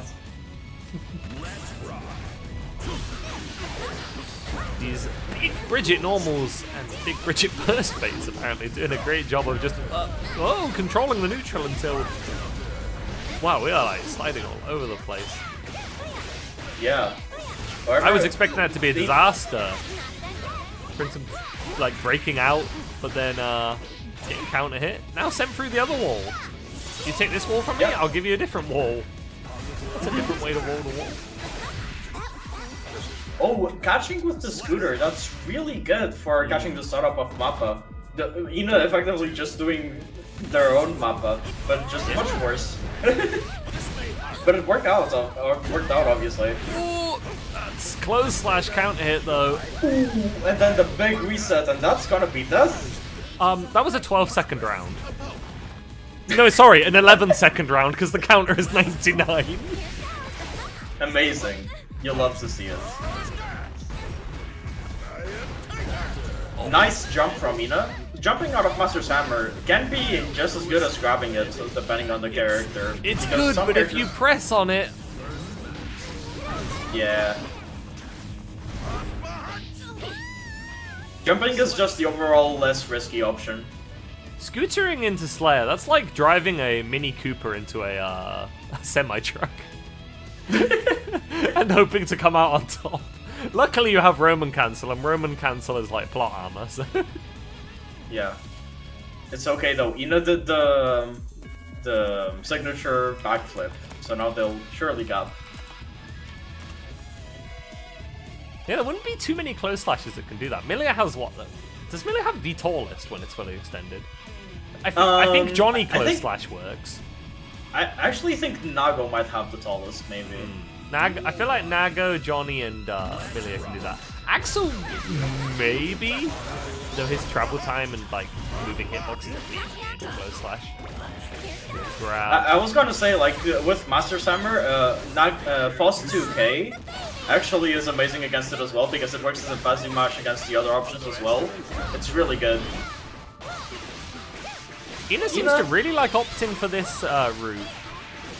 Oh, but now they get the wall break from it. I was Very wondering if their interesting. plan was to not allow the wall to break at first, but no, they're just like cranking the resources. Oh, Hand of Goon beats that. Both players spinning the burst. Oh my lord. Amazing 5H coming from Ina. Yeah. Duel 2. Artemis. Let's rock. That was a very risky burst for Printing here. Ina's going to be feeling the lack of burst too, but having that round up, still favourable.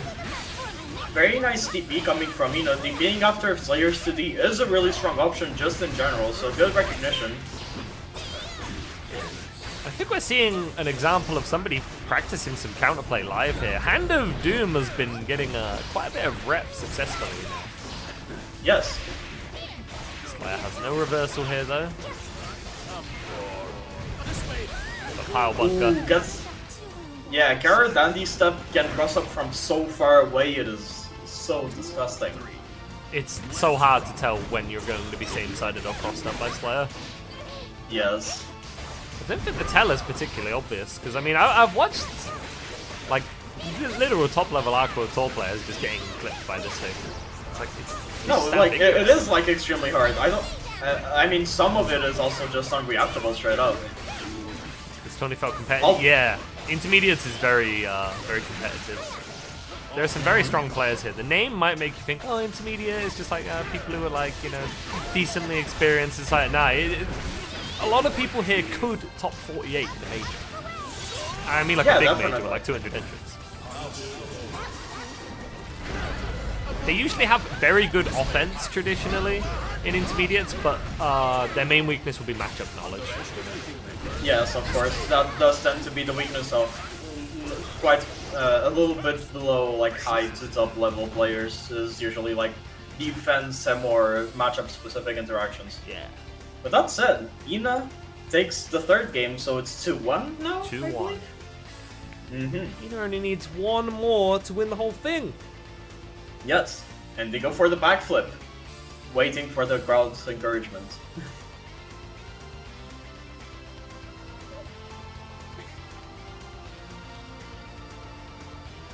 Yeah, this is what I was trying to tell you as well, Volter. I said you might not have won one yet, but you've got a lot of consistency. Maybe you have a bad week every now and then, but you do have quite a lot of consistency. I haven't got top 8s on the major brackets, and I'm banned from Novice. I've gotten top 8 sometimes. On Salty specifically, I only got top 8 once back in Season 2. But the other brackets I've top-8'd a few times, although I haven't in a while to be honest. I've been slacking off. I usually just enter my offline. The only place I get top 8 is at Meltdown. Fair enough. Anyway, fuck, I forgot their name. But Slayer here with insane mix-ups. However, Ina is gonna manage to grab them out of it. Wanted that Oh, burst. tries to bait the burst. Oh, Carabite good grab. Oh, looks for the burst. Waits the burst again. The RTB. I can't blame Ina for wanting to farm it there, because on vibes alone, it felt like Princeton would want to burst there. But they didn't. Princeton, that's the name, yes. Thank you. It's because their in-game name is different. Yeah. It's bamboozling. Oh no, you can't be pressing up there. Not against Slayer close slash. Back to the ground with you. Still, tournament point for Ina. Oh, unfortunately, Slayer goes over to 6 feet and resets with the command grab. Carabites. That's charge not redeemed though. This is still gonna kill them, I'm pretty sure. Doesn't Like, fight that Bridget health buff saving her life. And ironically, yes. And now Ina might be able to get back into it with her pressure going on right now.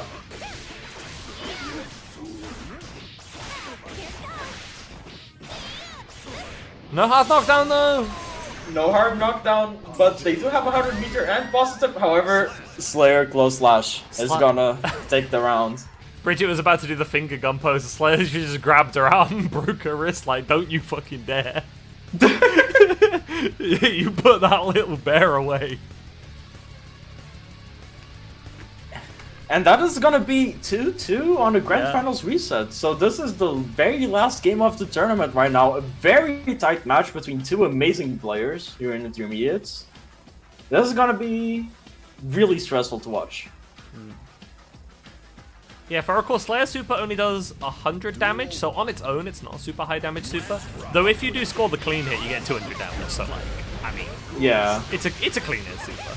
Anyway, Ina starts off immediately baiting the burst. Unfortunately, does drop the combo, speaking and of now the- Princeton baits the burst in return. Oh, gets the cross up, and I'm pretty sure that's death. Yeah, Ah! this is a match point for Tournament point. match point for yeah, tournament point for Princeton. And like I said, they did have a little bit more time to adapt being on winner's side, and I think we're starting to see the fruits of that. Ina's Yes. in deep trouble here. One more interaction realistically ends it. Yeah, and there we go. Princeton ends it with one more interaction, like predicted, and takes Grand Finals. Congratulations to Princeton for winning Intermediate. Crazy sets there. Crazy set, dang. extremely well played from Ina. Really scary pressure. However, it does happen against Slayer. You love to see it. Even after losing, Ina does one last backflip before leaving. Very good sportsmanship. You love to see it. Good stuff.